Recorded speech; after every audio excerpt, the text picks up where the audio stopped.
पहला प्रश्न। कल प्रवचन सुनते समय ऐसा लगा कि मैं इस पृथ्वी पर नहीं, वरन मुक्त और असीम आकाश में एक ज्योति कण। प्रवचन के बाद भी हल्केपन का, खालीपन का अनुभव होता रहा। उसी आकाश में भ्रमण करते रहने का जी होता रहा। ज्ञान, कर्म, भक्ति मैं नहीं जानता, लेकिन अकेला होने पर इसी स्थिति में डूबे रहने का जी होता है। लेकिन कभी कभी यह भाव भी उठता है कि कहीं यह मेरा पागलपन तो नहीं, कहीं यह मेरे अहंकार का ही दूसरा खेल तो नहीं। कृपा पूर्वक मेरा मार्गदर्शन करें।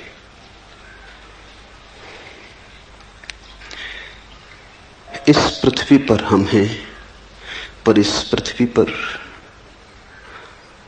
वस्तुतः हम न हो सकते हैं और न हम हैं। प्रतीत होता है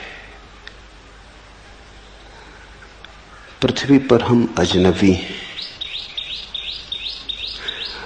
देह में घर किया है, लेकिन देह हमारा घर नहीं। जैसे कोई परदेश में बस जाए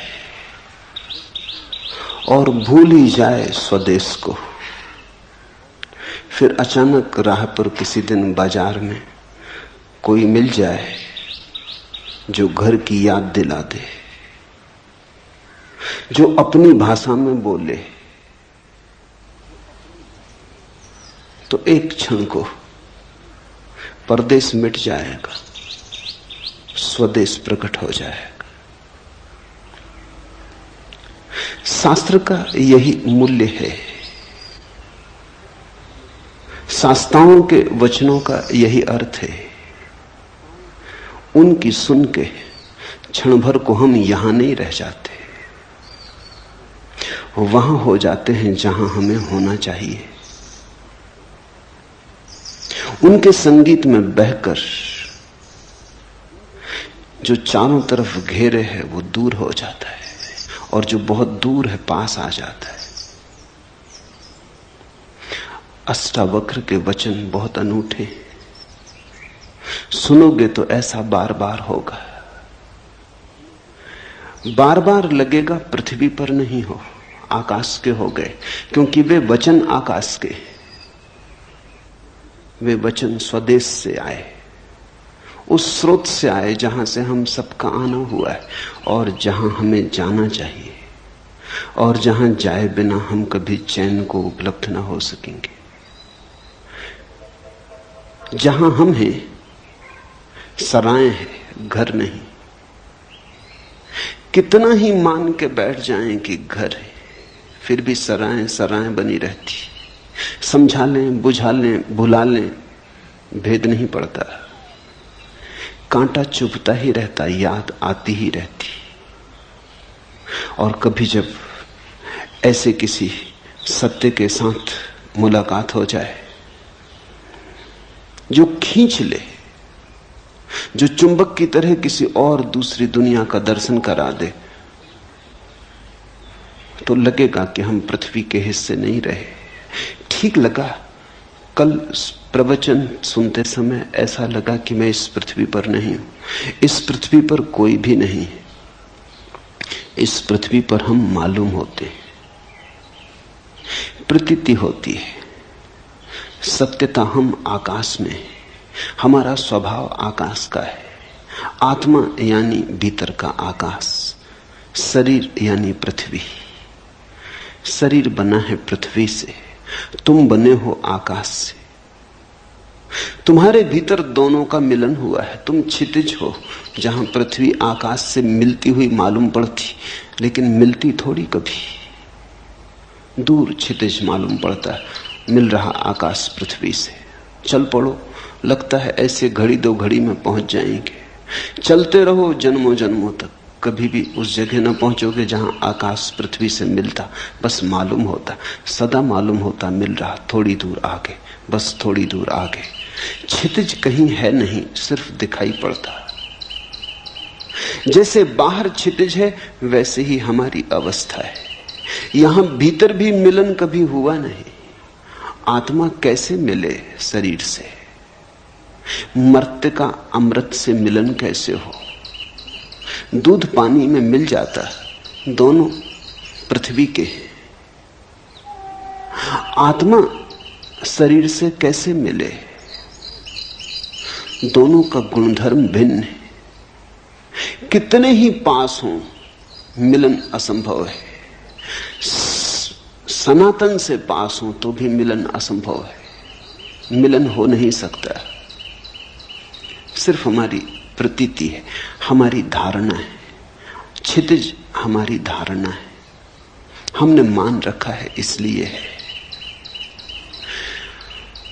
अष्टावक्र के वचनों को अगर जाने दोगे हृदय के भीतर तीर की तरह, तो वे तुम्हें याद को जगाएंगे, तुम्हारी भूली बिसरी स्मृति को उठाएंगे। क्षण भर को आकाश जैसे खुल जाएगा, बादल कट जाएंगे, सूरज की किरणों से भर जाएगा प्राण। कठिनाई होगी, क्योंकि हमारे सारे जीवन के विपरीत होगा यह अनुभव। इससे बेचैनी होगी। और ये जो घटाएं छट गई हैं, ये तुम्हारे कारण नहीं छटी, ये तो किसी शास्त्रा के वचनों का परिणाम है। फिर घटाएं गिर जाएंगी, तुम घर पहुंचते पहुंचते फिर घटाओं को घेर लोगे। तुम अपनी आदत से इतनी जल्दी बाज थोड़ी आओगे। फिर घटाएं गिर जाएंगी, तब और बेचैनी होगी कि जो दिखाई पड़ा था वो सपना तो नहीं था, जो दिखाई पड़ा था कहीं कल्पना तो नहीं थी, कहीं अहंकार का मन का खेल तो न था, कहीं ऐसा तो न हुआ कि हम किसी पागलपन में पड़ गए थे। स्वभावतः तुम्हारी आदतों का वजन बहुत पुराना है। अंधेरा बड़ा प्राचीन है, यद्यपि है नहीं पर है बहुत प्राचीन। सूरज की किरण कभी फूटती है तो बड़ी नई है, अत्यंत नई है, सद्ध स्नात। क्षण भर को दिखाई पड़ती है, फिर तुम अपने अंधेरे में खो जाते हो। तुम्हारे अंधेरे का बड़ा लंबा इतिहास है। जब तुम दोनों को तौलोगे तो शक किरण पे पैदा होगा, अंधेरे पे पैदा नहीं होगा। होना चाहिए अंधेरे पर, होता है किरण पर, क्योंकि किरण है नई और अंधेरा है पुराना। अंधेरा है परंपरा जैसा, सदियों सदियों की धारा है। किरण है अभी अभी फूटी, ताजी, नई, इतनी नई कि भरोसा कैसे करें। लगा कि मैं इस पृथ्वी पर नहीं हूं, इस पृथ्वी पर कोई भी नहीं है, इस पृथ्वी पर हम हो नहीं सकते। मान्यता है हमारी, धारणा है हमारी, लगता है, सत्य नहीं है। और मुझे असीम आकाश में एक ज्योतिकण हूं ऐसा प्रतीत हुआ। यह शुरुआत है। असीम आकाश में एक ज्योतिकण हूं, जल्दी ही लगेगा कि असीम आकाश हूं। यह प्रारंभ है। तो असीम आकाश में भी अभी हम पूरी तरह लीन नहीं हो पाते। अगर लगता भी है कभी कभी वो उड़ान भी आ जाती, वो तूफान भी आ जाता, हवाएं हमें ले भी जाती, तो भी हम अपने को अलग ही बचा लेते। ज्योतिकण न रहे, अंधेरे हो गए ज्योतिकण, लेकिन आकाश से अभी भी भेद रहा, फर्क रहा, फासला रहा। घटना तो पूरी उस दिन घटेगी जिस दिन तुम आकाशी हो जाओगे। ज्योतिकण भी भिन्न है जिस दिन तुम अभिन्न हो जाओगे, जिस दिन लगेगा मैं शून्याकाश हूं। ऐसा तो कहते हैं भाषा में कि मैं शून्याकाश हूं। जब तक मैं है तब तक ये कैसे हो सकेगा? मैं है तो आकाश अलग रहेगा। जब ऐसा प्रतीत होगा कि शून्याकाश है, तब मैं तो नहीं रहूंगा, शून्याकाश ही रहेगा। कहते हैं अहम ब्रह्मास्मि, मैं ब्रह्म हूं। लेकिन जब ब्रह्म होगा तब मैं कैसे रहेगा? ब्रह्म ही रहेगा, मैं नहीं रहूंगा। पर कहने में और कोई उपाय नहीं। भाषा तो सोए हुए लोगों की है, भाषा तो उनकी है जो परदेश में बस गए और जिन्होंने परदेश को स्वदेश मान लिया। मौन ही ज्ञानियों का है, भाषा तो अज्ञानियों की है। तो जैसे ही कुछ कहो कहते ही सत्य असत्य हो जाता है। अहम ब्रह्मास्मि, मैं ब्रह्म हूं, मैं आकाश हूं, कहते ही असत्य हो गया। आकाश ही है। लेकिन यह भी कहना आकाश ही है पूरा सत्य नहीं है, क्योंकि ही बताता है कि कुछ और भी होगा, अन्यथा ही पर जोर क्यों है? आकाश है, इतने कहने में भी अड़चन है, क्योंकि जो है वो नहीं हो सकता है। हम कहते हैं मकान है, कभी मकान नहीं हो जाता है, गिर जाता है, खंडर हो जाता है। हम कहते हैं आदमी है, कभी आदमी मर जाता है। आकाश इस तरह तो नहीं है, कभी है और कभी नहीं। आकाश तो सदा है। तो आकाश है ऐसा कहना पुनरुक्ति है। आकाश का स्वभाव ही होना है, इसलिए है को क्या दोहराना। है कहना तो उन चीजों के लिए ठीक है जो कभी नहीं भी हो जाती। मनुष्य है, एक दिन नहीं था, आज है, कल फिर नहीं हो जाएगा। हमारी है तो दो नहीं के बीच में। आकाश की है, कल भी है, आज भी है, कल भी है। दो है के बीच में है का क्या अर्थ? दो नहीं के बीच में है का अर्थ होता है। आकाश है, ये भी पुनरुक्ति है। कहें आकाश, लेकिन आकाश जब कहते हैं, शब्द जब बनाते हैं तभी भूल हो जाती। आकाश कहने का अर्थ हुआ कि कुछ और भी होगा जो आकाश से अन्यथा है, भिन्न है। अन्यथा शब्द की क्या जरूरत? अगर एक ही है तो एक कहने का भी कोई प्रयोजन नहीं। एक तो तभी सार्थक है जब दो हो, तीन हो, चार हो, संख्या हो। आकाश भी क्या कहना। इसलिए ज्ञान तो मौन है। परम ज्ञान को शब्दों तक लाना असंभव है। लेकिन हम धन्यभागी हैं कि अष्टावक्र जैसे किन्हीं पुरुषों ने अथक असंभव चेष्टा की है। जहां तक संभव हो सकता था, सत्य की सुगंध को शब्द तक लाने का प्रयास किया है। और इतना ख्याल रखना कि अष्टावक्र जैसी सफल चेतना बहुत कम है। बहुतों ने प्रयास किया है सत्य को शब्द तक लाने का, सभी हारे। हारना सुनिश्चित है, मगर अगर हारे हुए में भी देखना हो तो अष्टावक्र सबसे कम हारे, सबसे ज्यादा जीते। तो सुनोगे ठीक से तो घर की याद आएगी। सुबह कि लगा ज्योति कण हूं, तैयारी रखना खोने की। किसी दिन लगेगा ज्योति कण भी खो गया, आकाश ही बचा, तब पूरा मतवालापन छाएगा। तब डूबोगे सत्य की शराब में, तब नाचोगे, तब अमृत की पूरी झलक मिली। प्रवचन के बाद भी हल्केपन, खालीपन का अनुभव होता रहा। उसी आकाश में भ्रमण करने का जी होता रहा। यहां थोड़ी भूल हो जाती। जब भी हमें कुछ सुखद अनुभव होता है तो हम चाहते हैं फिर हो। मनुष्य का मन है बड़ा कमजोर, आकांक्षा से भर जाता, लोभ से भर जाता, प्रलोभन पैदा होता। जो भी सुखद है उसे दोहराने का मन होता। लेकिन एक बात ख्याल रखना, दोहराने में ही भूल हो जाती। जैसे ही तुमने चाहा फिर से हो, कभी ना होगा। क्योंकि जब पहली दफा हुआ था तो तुम्हारे चाहने से ना हुआ था, हो गया था, घटा था, तुम्हारा कृत्य ना था। यही तो अष्टावक्र का पूरा जोर है। सत्य घटता है, कृत्य नहीं है, घटना है। सुनते सुनते हुआ था, तुम कर क्या रहे थे? सुनने का अर्थ ही होता है कि तुम कुछ भी ना कर रहे थे, तुम शून्य भाव से बैठे थे, तुम मौन थे, तुम सजग थे, तुम जागे हुए थे, सोए नहीं थे। ठीक, लेकिन तुम कर क्या रहे थे? तुम केवल ग्राहक थे।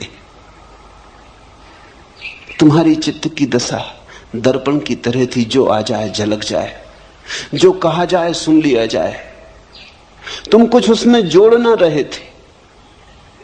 अगर तुम जोड़ रहे होते तो जो घटी है बात वो कभी ना घटती।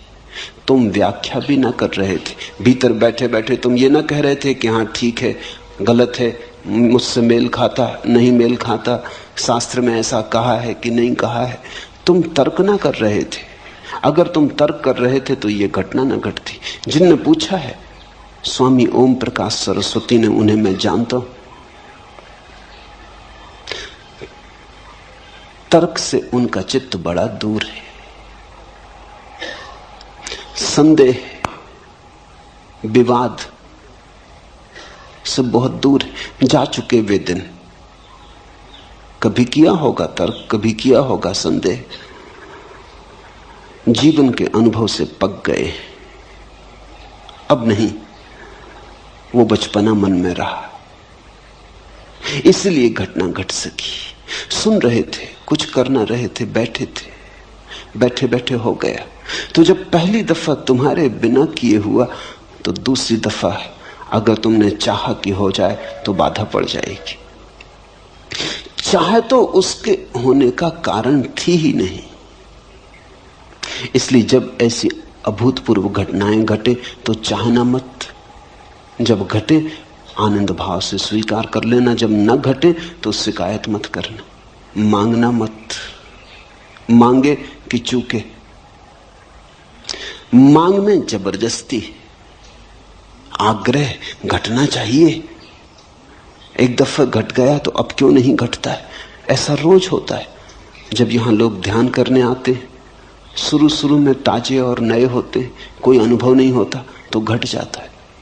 ये बड़ी हैरानी की बात है।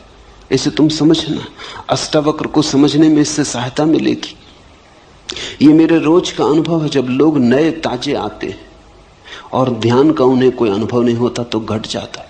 घट जाता तो आह्लाद से भर जाते, मगर वहीं गड़बड़ हो जाती। फिर मांग शुरू होती, आज जो हुआ कल हो, न केवल हो बल्कि और ज्यादा हो। फिर नहीं घटता। फिर वो मेरे पास आकर रोते हैं, वो कहते हैं हुआ क्या, कहां भूल हो गई? पहले घटा, अब नहीं घट रहा है। भूल यही हो गई कि पहले जब घटा तो तुमने मांगा न था, अब तुम मांग रहे हो। अब तुम्हारा मन निर्दोष ना रहा, मांग ने दूषित किया। अब तुम सरल ना रहे, अब तुम खुले ना रहे, मांग ने द्वार दरवाजे बंद किए।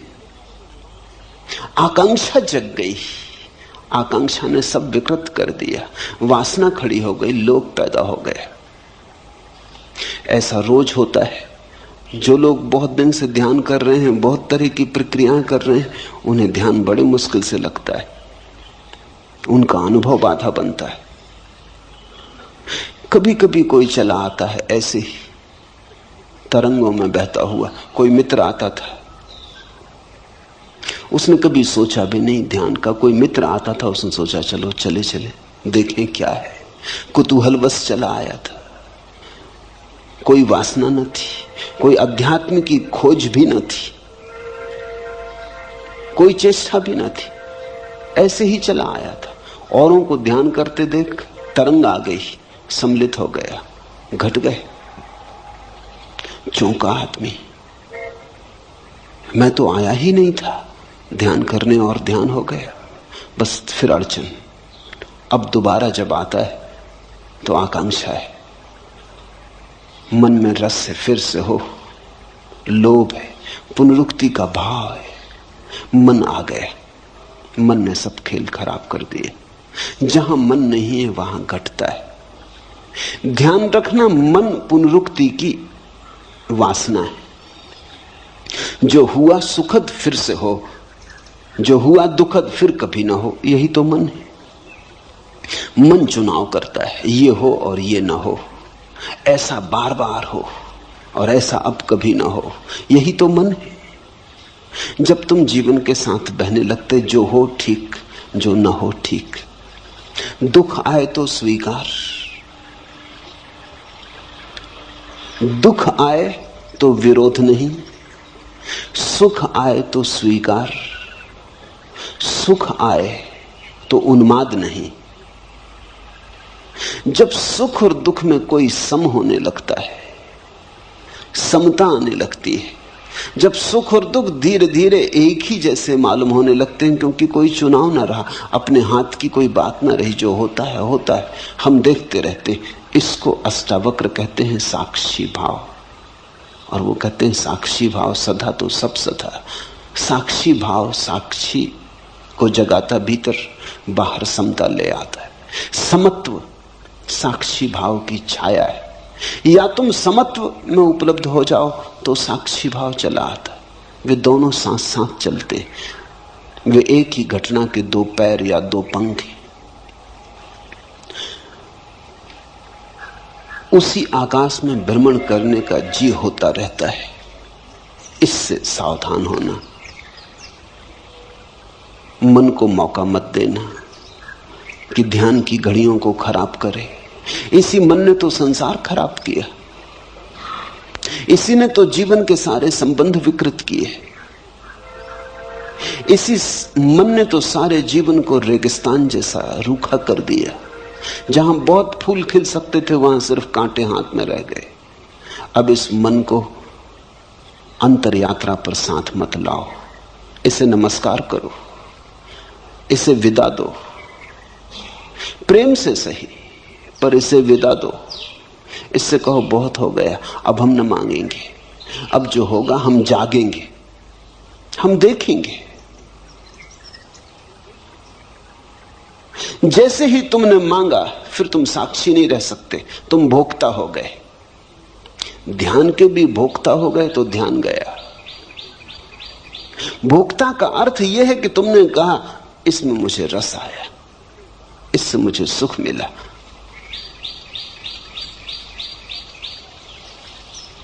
ज्ञान कर्म भक्ति में नहीं जानता, लेकिन अकेला होने पर इसी स्थिति में डूबे रहने का जी होता है। छोड़ो इस जी को और तुम डूबोगे इसी स्थिति में। अकेले ही नहीं, भीड़ में भी रहोगे तो डूबोगे, बाजार में भी रहोगे तो भी डूबोगे। ये स्थिति का कोई संबंध अकेले और भीड़ से नहीं है, मंदिर और बाजार से नहीं है, एकांत समूह से नहीं है। इस स्थिति का संबंध तुम्हारे चित्त के शांत होने से, सम होने से। जहां भी शांति समता होगी ये घटना घटेगी, लेकिन तुम इसको मांगो मत, अन्यथा यही अशांति बन जाएगी, यही तनाव बन जाएगी। अष्टावक्र कहते अभी और यहीं। मांग तो सदा कल के लिए होती, मांग तो अभी और यहीं नहीं हो सकती। मांग का स्वभाव वर्तमान में नहीं ठहरता। मांग का अर्थ ही है हो, कल हो, घड़ी भर बाद हो, क्षण भर बाद हो। मांग अभी तो नहीं हो सकती।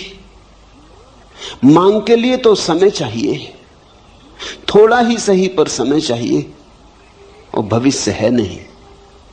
जो नहीं है उसी का नाम भविष्य, जो है उसका नाम वर्तमान है।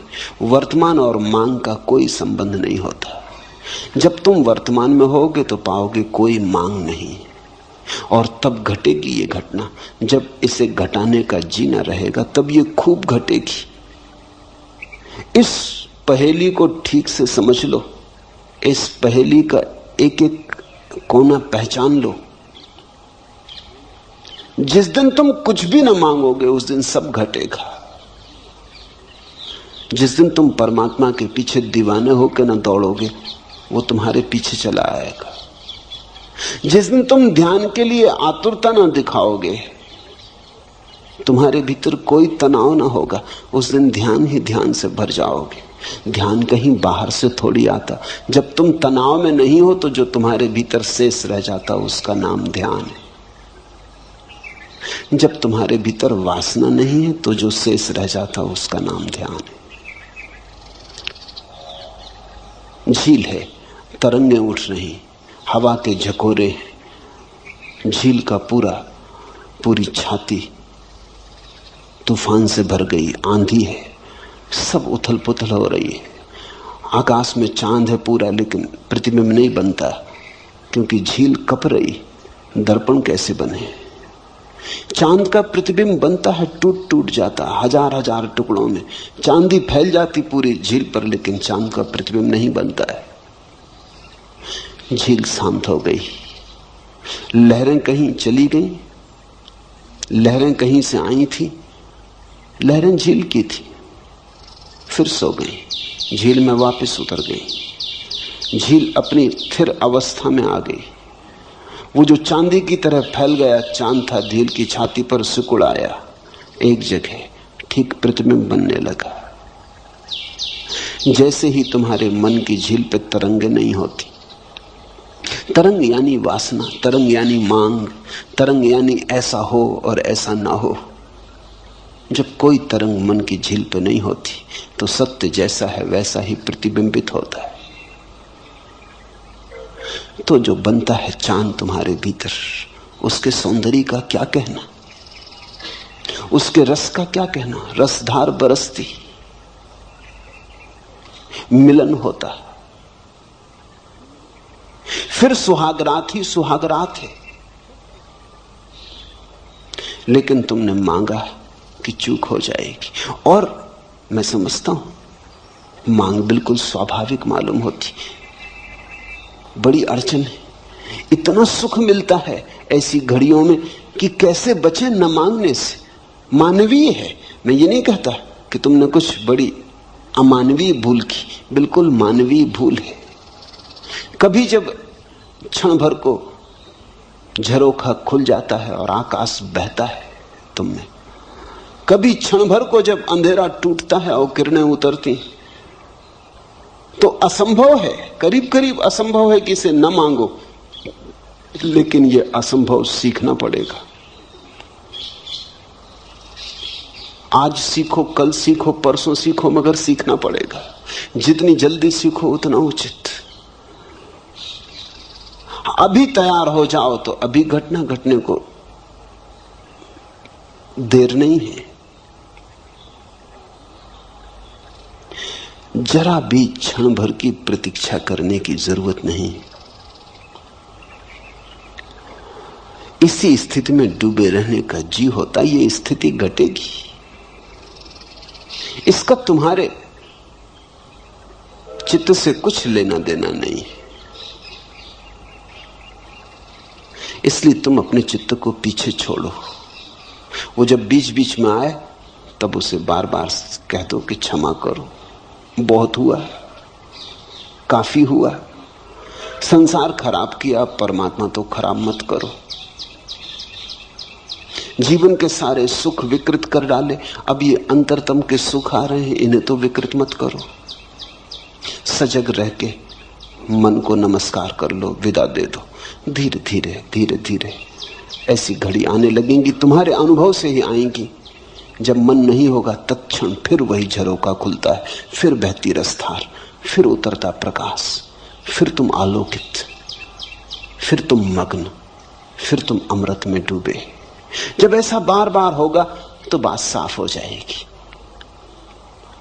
तो फिर मन से तुम अपने को दूर रखने में कुशल हो जाओगे। जब घटे तब घट जाने देना, जब न घटे तब शांति से प्रतीक्षा करते रहना। आएगा, जो एक बार आया है बार बार आएगा। तुम भर मत मांगना, तुम भर बीच में मत आना, तुम भर बाधा मत देना। लेकिन कभी कभी ये भाव भी उठता है कि कहीं ये मेरा पागलपन तो नहीं। बुद्धि ऐसे भाव भी उठाएगी, क्योंकि बुद्धि ये मान ही नहीं सकती कि आनंद हो सकता है। बुद्धि दुख से बिल्कुल राजी। बुद्धि ने दुख को पूरी तरह स्वीकार किया है, क्योंकि बुद्धि दुख की जन्मदात्री। अपनी ही संतान को कौन स्वीकार नहीं करेगा। तो बुद्धि मानती है दुख है तो बिल्कुल ठीक है। लेकिन महासुख, जरूर कहीं कोई गड़बड़ हो गई। ऐसा कहीं होता है, कोई कल्पना हो गई, कोई सपना देखा, किसी देवा स्वप्न में खो गए, किसी सम्मोहन में उतर गए, जरूर कहीं कुछ पागलपन हो गया है।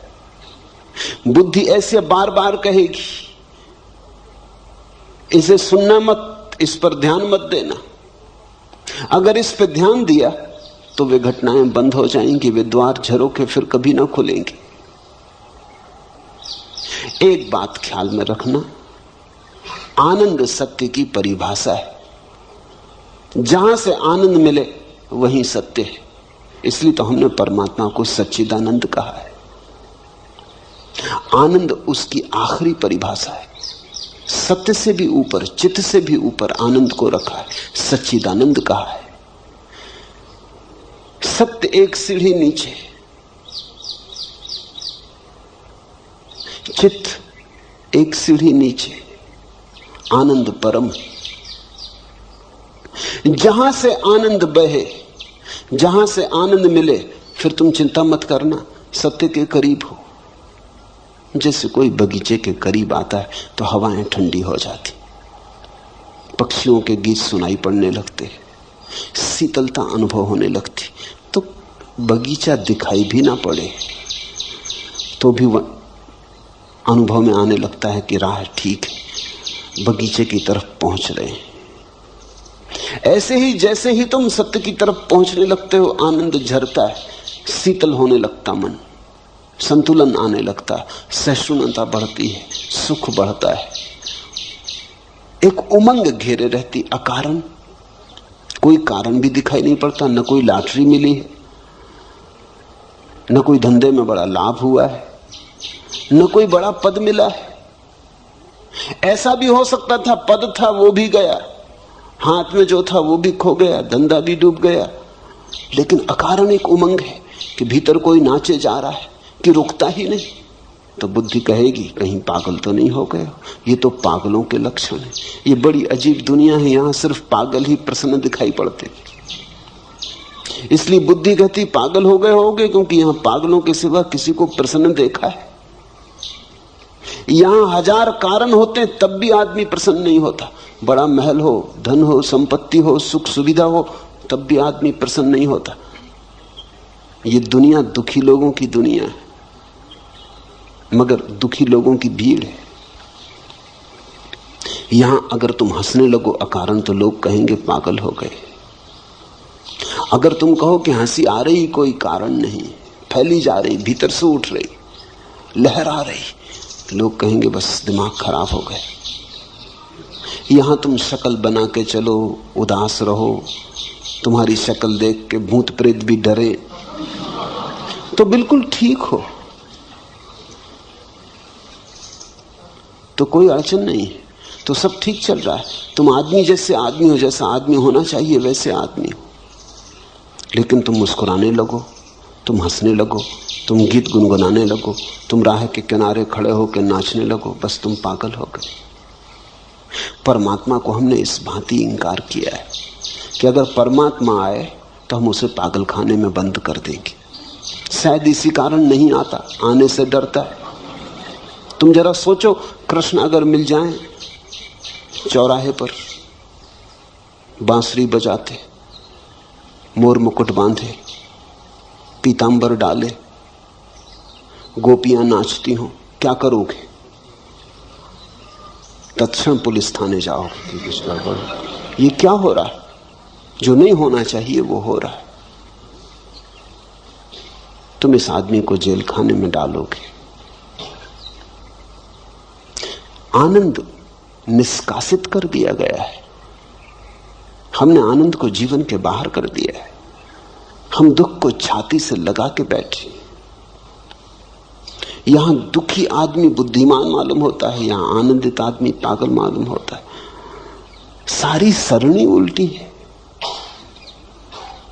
तो स्वाभाविक है, जीवन भर जिसको तुमने बुद्धिमानी समझा है, आज अचानक अगर खोने लगेगी, खिसलने लगेगी, अगर आज अचानक नींव उखड़ने लगेगी तुम्हारी तथाकथित बुद्धिमानी की, और अचानक झांकने लगेगी प्रसन्नता अकारण। ख्याल रखना, पागलपन का मतलब यह होता है अकारण प्रसन्न। कारण भी नहीं है कुछ, बैठे हैं अकेले और मुस्कुराहट आ रही, बस पागल हो गए। क्योंकि ऐसा तो हमने सिर्फ पागलों को ही देखा है। ध्यान रखना, पागलों में और परमहंसों में थोड़ा सा संबंध है। पागल भी हंसते हैं, प्रसन्न होते हैं, क्योंकि बुद्धि गंवा दी। परमहंस भी हंसते हैं, प्रसन्न होते हैं, क्योंकि बुद्धि के पार आ गए। दोनों, पागल बुद्धि से नीचे गिर जाता है इसलिए हंस लेता है, परमहंस बुद्धि के पार चला जाता है इसलिए हंसता है। दोनों में थोड़ी समानता है। पागल और परमहंस में एक बात समान है कि दोनों ने बुद्धि गंवाई। एक ने होशपूर्वक गंवाई है, एक ने बेहोशी में गंवाई है। इसलिए फर्क बहुत है, जमीन आसमान जितना फर्क है, लेकिन फिर भी एक समानता है। इसलिए कभी कभी तुम्हें पागल में परमहंस दिखाई पड़ेगा, और कभी कभी पागल में परमहंस, और कभी कभी परमहंस में पागल। तो भूल चूक हो जाती। पश्चिम के पागल खानों में ऐसे बहुत से लोग बंद हैं जो पागल नहीं है।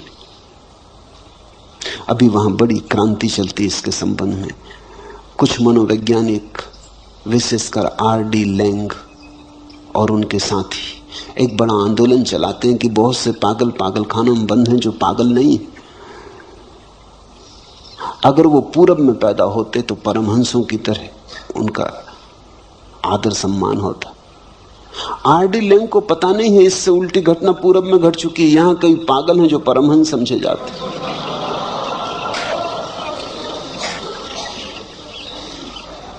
मगर आदमी आदमी है। यहां पूरब में कई पागल परमहंस समझ लिए गए, मगर भूल चूक होती क्योंकि दोनों की सीमाएं एक दूसरे पर पड़ जाती। तो ये शक स्वाभाविक है। एक ही बात ख्याल रखना है इसमें, आनंद बढ़ रहा हो घबराना मत। मगर आनंद पागलपन के कारण भी बढ़ सकता है। तो सुरक्षा की कसौटी क्या है? सुरक्षा की कसौटी यह है, तुम्हारा आनंद बढ़ रहा हो और तुम्हारे कारण किसी का दुख न बढ़ रहा हो तो बेफिक्री से जाना। तुम्हारा आनंद किसी की हिंसा, किसी पे आक्रमण, किसी को दुख देने पर निर्भर ना हो तो फिर पागलपन से डरने की कोई वजह नहीं है। अगर पागल भी हो रहे तो ये पागलपन बिल्कुल शुभ है, ठीक है। फिर बेझिझक इसमें प्रवेश कर जाना। डरने का कारण तो तभी है जब तुम किसी को नुकसान पहुंचाने लगो। तुम्हारे नाच से किसी को कोई बाधा नहीं है, लेकिन कोई सो रहा है, तुम उसकी छाती पे जाकर ढोल बजाकर नाचने लगो। तुम नाचो, इससे कुछ अड़चन नहीं है। तुम गुनगुनाओ राम का नाम, ये ठीक है। लेकिन माइक लगा के आधी रात में और तुम अखंड कीर्तन शुरू कर दो तो तुम पागल हो। हालांकि कोई तुमको पागल नहीं कह सकता, क्योंकि रामधुन कर रहे हैं, ऐसे कई पागल कर रहे हैं। वो कहते हैं अखंड कीर्तन कर रहे हैं, 24 घंटे की कथा की। सो न सो तुम्हारी मर्जी। अगर तुम बाधा डालो तो अधार्मिक हो। इतना ही ख्याल रखना, तुम्हारा आनंद हिंसात्मक ना हो, बस ये पर्याप्त है। तुम्हारा आनंद तुम्हारा निजी हो, इसके कारण किसी के जीवन में कोई बाधा ना पड़े, कोई पत्थर ना पड़े।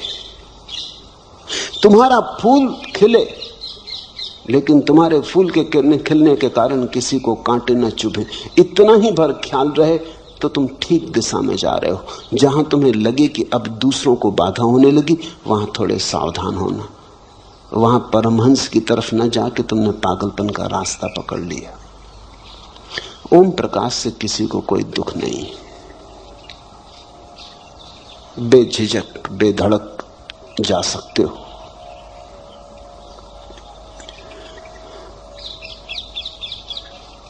कल मैं एक गीत पढ़ रहा था,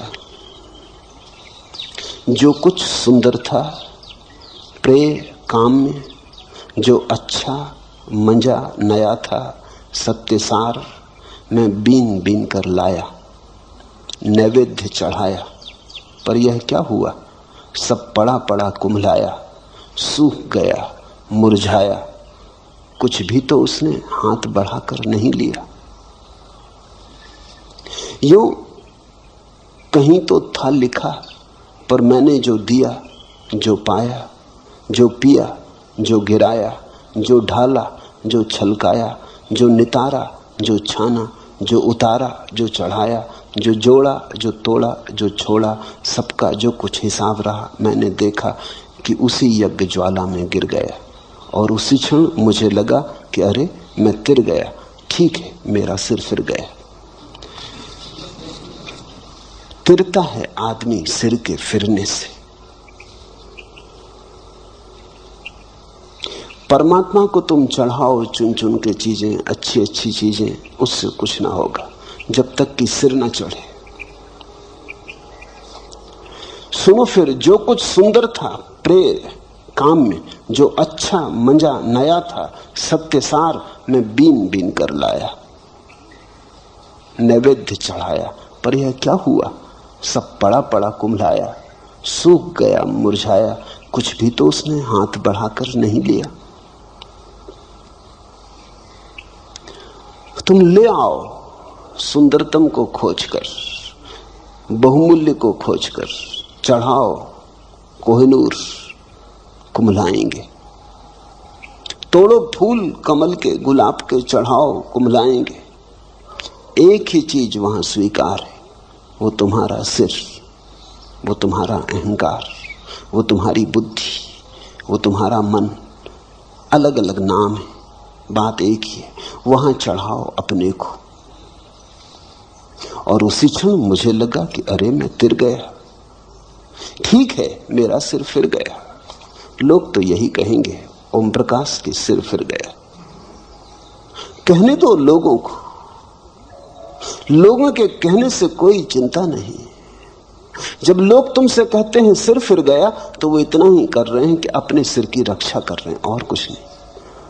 जब लोग तुमसे कहते हैं तुम्हारा सिर फिर गया, तो वो ये कह रहे हैं कि बचाओ हमें, इधर इस तरफ मत आओ, हमें मत सुनाओ ये गीत, मत ये हंसी हमारे द्वार लाओ,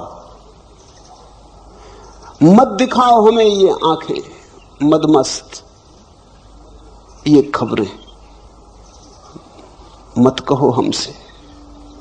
घबराहट है उनकी, भीतर उनके भी यही राग है, भीतर उनके भी ऐसी ही वीणा पड़ी है जो प्रतीक्षा करती जन्मों जन्मों से कि कोई छेड़ दे, मगर डर है, घबराहट है। बहुत कुछ उन्होंने झूठे जगत में बनाया है, बसाया है, कहीं उखड़ ना जाए। मैं इलाहाबाद में था, एक मित्र मेरे सामने ही बैठ के मुझे सुन रहे थे। लाखों लोगों ने मुझे मेरे सामने बैठ के सुना है, बहुत कम ऐसे लोग हैं जिन्होंने इतने भाव से सुना हो जैसा भाव से वो सुन रहे थे। उनकी आंखों से आंसुओं की धार बह रही थी। अचानक बीच में उठे, सभा भवन छोड़ के चले गए। मैं थोड़ा चौंका, ये क्या हुआ? पूछताछ की, संयोजक को कहा, वो बड़े प्रसिद्ध व्यक्ति थे, मैं तो जानता नहीं था, साहित्यकार थे, कवि थे, लेखक थे। संयोजक ने उनके घर जाके पूछा, उन्होंने कहा बाबा माफ करो। मैं घबरा गया। 20 मिनट के बाद मैंने कहा अब यहां से भाग जाना उचित, अगर थोड़ी देर और रहा तो कुछ से कुछ हो जाएगा। इस आदमी का तो सिर फिरा है, मेरा फिरा देखा।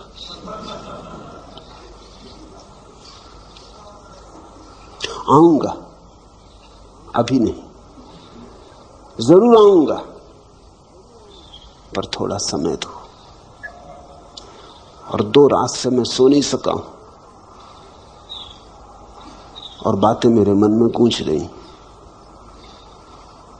नहीं, अभी मेरे पास बहुत काम करने को पड़े, अभी बच्चे छोटे, अभी घर गृहस्थी संभालनी।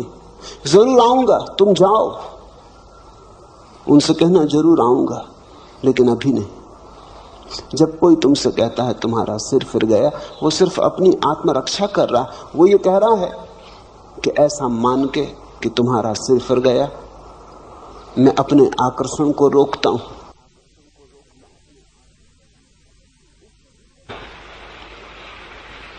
उसके भीतर भी अदम्य आकांक्षा है। कौन है ऐसा जो परमात्मा को खोजने नहीं चला है?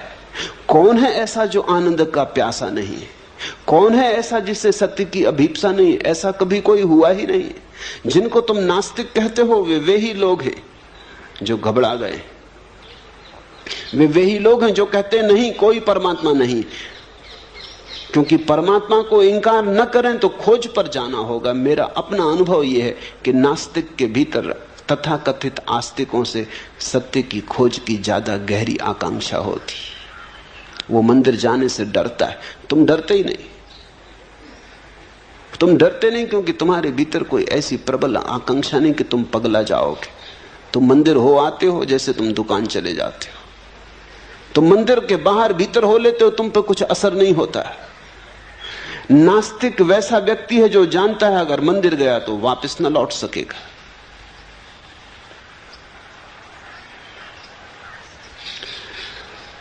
गया तो वैसा का वैसा वापस न लौट सकेगा। तो एक ही उपाय है, वो कहता है ईश्वर नहीं है, धर्म सब पाखंड है। वो अपने को बचा रहा है, समझा रहा है कि ईश्वर है ही नहीं तो मंदिर जाना क्यों? ईश्वर है नहीं तो क्यों उलझन में पड़ना, क्यों ध्यान, क्यों प्रार्थना? मेरे देखे नास्तिक के भीतर आत्मरक्षा चल रही है।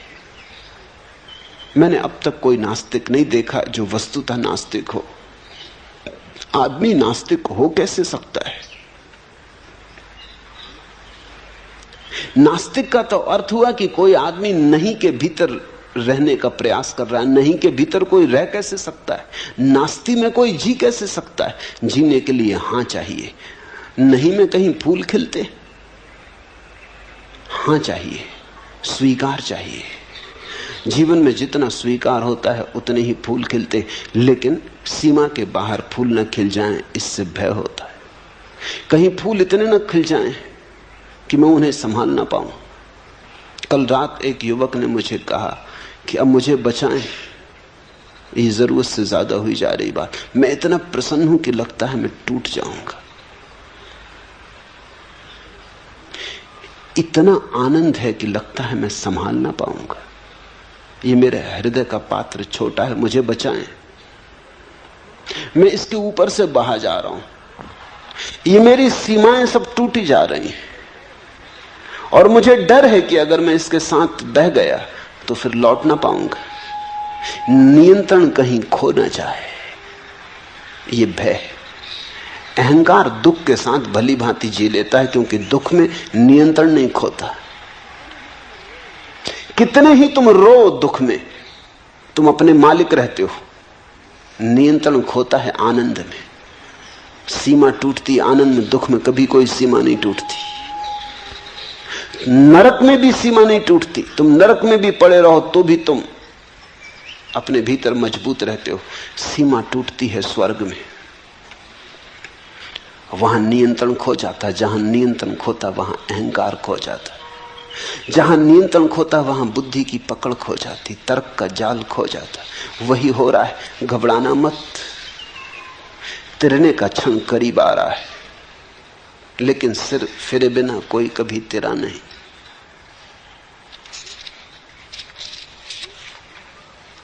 एक धुन की तलाश है मुझे जो ओंठों पर नहीं, सिराओं में मचलती है, लावे सी दहकती है पिघलने के लिए। एक आग की तलाश है मुझे कि रोम रोम सीज उठे और मैं तार तार हो जाऊं। कोई मुझे जाली जाली बुंदे कि मैं पारदर्शी हो जाऊं।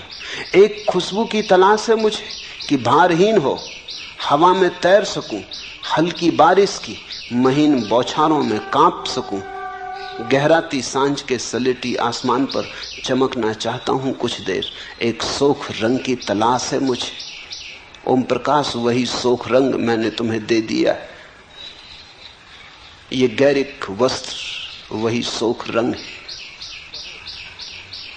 बहो, सीमाएं छोड़ के बहो, बुद्धि के पार बहो। जाने दो नियंत्रण। नियंत्रण का अर्थ है कर्ता। छोड़ो नियंत्रण। कर्ता अगर कोई है तो एक परमात्मा है। तुम परमात्मा से होड़ ना करो, उससे प्रतिस्पर्धा ना लो। उसके साथ संघर्ष मत करो, करो समर्पण, बहो उसकी धार के साथ, तिरोगे। जो डूब जाते वही तिरते, जो तिरने की चेष्टा करते डूब जाते।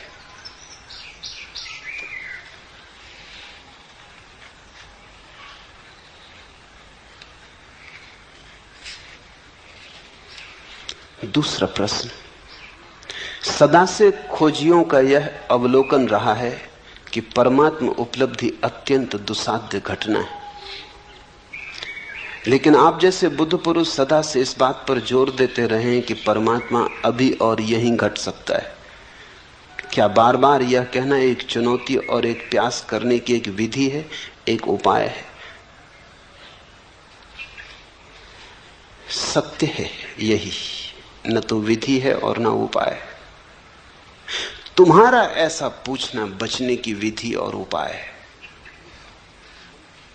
ये बात हमारा मन स्वीकार करने को राजी नहीं होता कि परमात्मा अभी और यहीं मिल सकता है।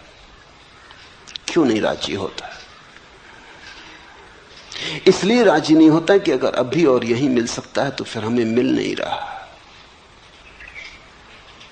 तो इसका कारण क्या होगा, फिर इसकी व्याख्या कैसे करें? अगर अभी और यहीं मिल सकता है तो मिल क्यों नहीं रहा? बेचैनी खड़ी हो जाती, अभी और यहीं मिल सकता है, मिल तो नहीं रहा। तो इसे समझाएं कैसे? तो बड़ी अड़चन की बात हो गई। इस अड़चन को सुलझाने के लिए तुम कहते हो मिल तो सकता है लेकिन पात्रता चाहिए। बुद्धि रास्ते निकालती, जहां उलझन खड़ी हो जाती उसे सुलझाती।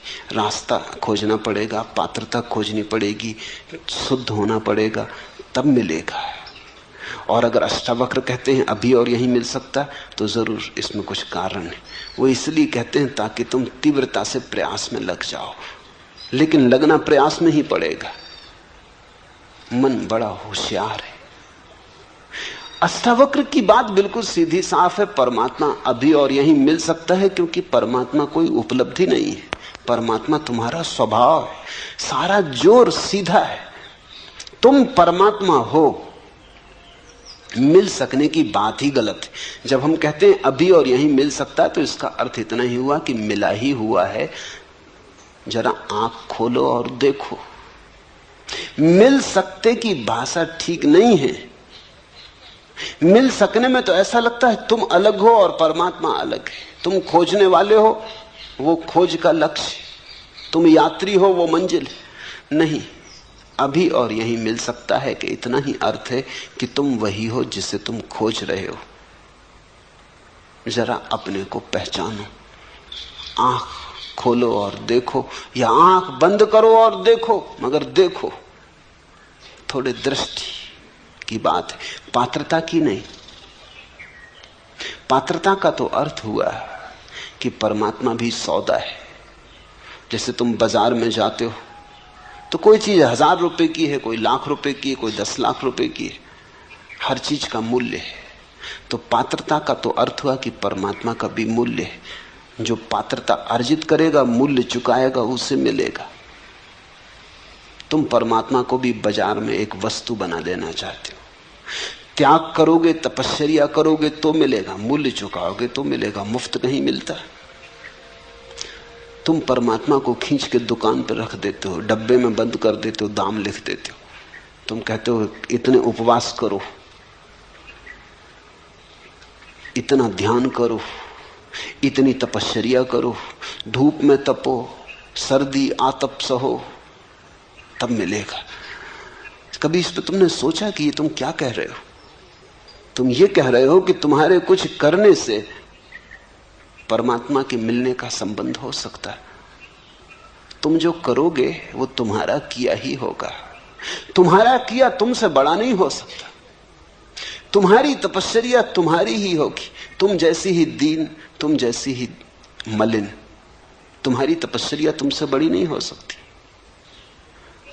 और तपस्या से जो मिलेगा उसकी भी सीमा होगी, क्योंकि सीमित से सीमित ही मिल सकता, असीम नहीं।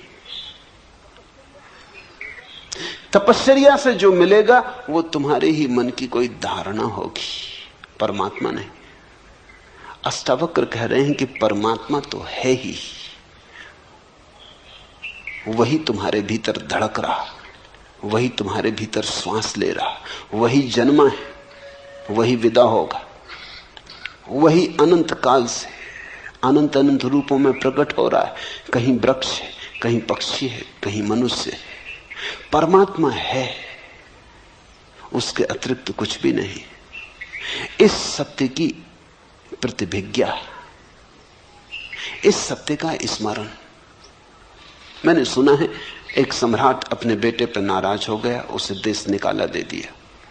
सम्राट का बेटा था, कुछ और तो करना जानता नहीं था, क्योंकि सम्राट के बेटे ने कभी कुछ किया न था, भीख ही मांग सकता था। जब कोई सम्राट न रह जाए तो भिखमंगे के सिवा और कोई उपाय नहीं बचता। भीख मांगने लगा। 20 वर्ष बीत गए, भूल ही गया।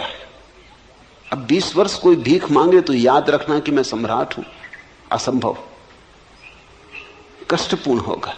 भीख मांगने में कठिनाई पड़ेगी। यही उचित है कि भूल ही जाओ। वो भूल ही गया था, अन्यथा भीख कैसे मांगे? सम्राट और भीख मांगे। द्वार द्वार, दरवाजे दरवाजे भिक्षा पात्र लेके खड़ा हो, होटल में, रेस्तरां के सामने भीख मांगे, जूठन मांगे। सम्राट को भुला ही देना पड़ा, विस्मृत ही कर देना पड़ा। वो बात ही गई। वो जैसे अध्याय समाप्त हुआ, वो जैसे कि कहीं कोई सपना देखा होगा, कि कोई कहानी पढ़ी होगी, कि फिल्म देखी होगी, अपने से क्या लेना देना। 20 साल बाद जब सम्राट बूढ़ा हो गया, उसका बाप, तो वो घबराया। एक ही बेटा था, वही मालिक था। उसने अपने वजीरों को कहा, उसे खोजो और जहां भी हो उसे ले आओ।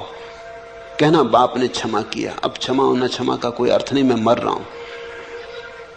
अब ये राज्य कौन संभालेगा? ये औरों के हाथ में जाए, इससे बेहतर है मेरे खून के हाथ में जाए। बुरा भला जैसा भी है, उसे ले आओ। जब वजीर पहुंचे तो वो एक होटल के सामने पैसे मांग रहा था, टूटा सा पात्र लिए, नंगा था, पैरों में जूते नहीं थे, भरी दोपहरी थी, गर्मी के दिन थे, लू बहती थी, पैर जल रहे थे, और वो मांग रहा था कि मुझे जूते खरीदने हैं, इसके लिए कुछ पैसे मिल जाएं।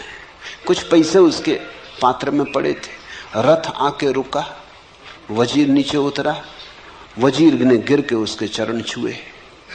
होने वाला सम्राट था। जैसे ही वजीर ने उसके चरण छुए, एक क्षण में घटना घट गई। 20 साल जिसकी याद ना आई थी कि मैं सम्राट हूं,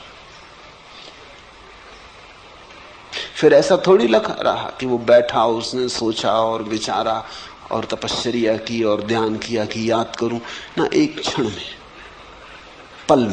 पल भी ना लगा। एक क्षण में रूपांतरण हो गया। यह आदमी और हो गया। अभी भिखारी था, दीनहीन, नग्न अब भी था, अब भी पैर में जूते न थे, लेकिन हाथ से उसका पात्र उसने फेंक दिया और वजीरों से कहा कि जाओ मेरे स्नान की व्यवस्था करो, ठीक वस्त्र जुटाओ। वो जाके रथ पे बैठ गया। उसकी महिमा देखने जैसी थी। अभी भी वही का वही था, लेकिन उसके चेहरे पर एक गरिमा थी, आंखों में एक दीप्ति थी, चारों तरफ एक आभा मंडल था। सम्राट था। याद आ गई, बाप ने बुलावा भेज दिया। ठीक ऐसा ही है।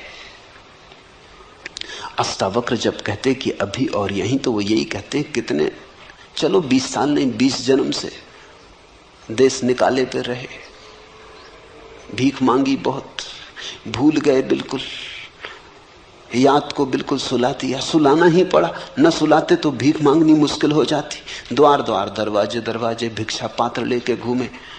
अष्टावक्र ये कह रहे हैं, आ गया बुलावा, जागो, भिखमंगे तुम नहीं हो, सम्राट के बेटे हो। अगर कोई ठीक से सुन लेगा तो घटना सुनने में ही घट जाएगी। यही अष्टावक्र गीता का महात्म्य है, महिमा है। कोई आग्रह नहीं कि कुछ करो, सिर्फ सुन लो, सिर्फ सत्य को पहुंचने दो तुम्हारे हृदय तक, बाधा मत बनो, ग्राहक रहो, सिर्फ सुन लो।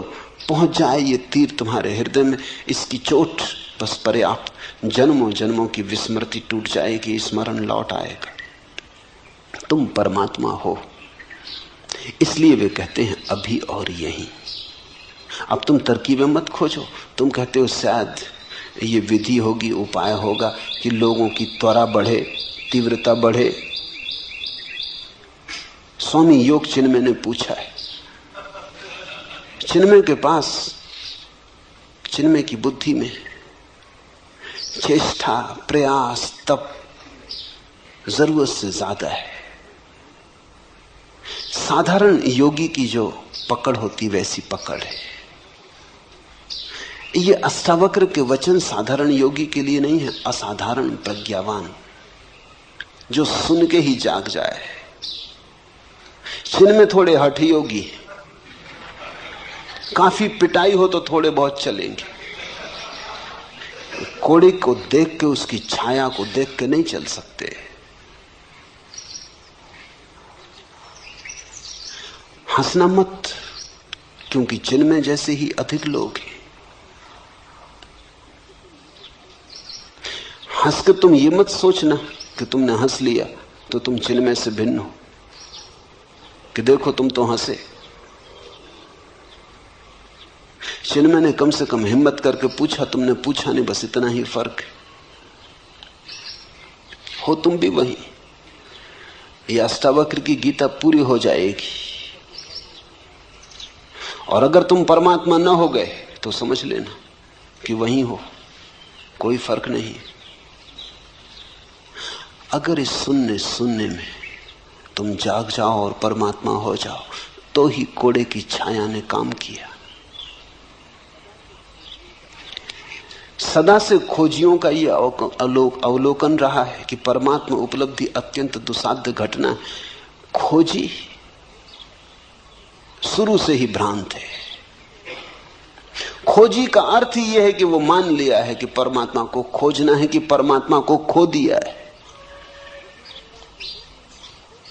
उसने एक बात तो मान ही ली कि खो दिया परमात्मा को। ये भी कोई बात हुई कि खो दिया परमात्मा को? परमात्मा को खो कैसे सकते हो? मेरे पास लोग आते, वो कहते परमात्मा खोजना। मैं कहता हूं चलो ठीक, खोजो, लेकिन खोया कहां, कब खोया? वो कहते इसका तो कुछ पता नहीं। पहले इसका तो तुम ठीक से पता कर लो, कहीं ऐसा ना हो कि खोया ही ना हो। कभी कभी ऐसा हो जाता है कि चश्मा नाक पे चढ़ा है और उसी चश्मे से देख के चश्मा खोज रहे हैं।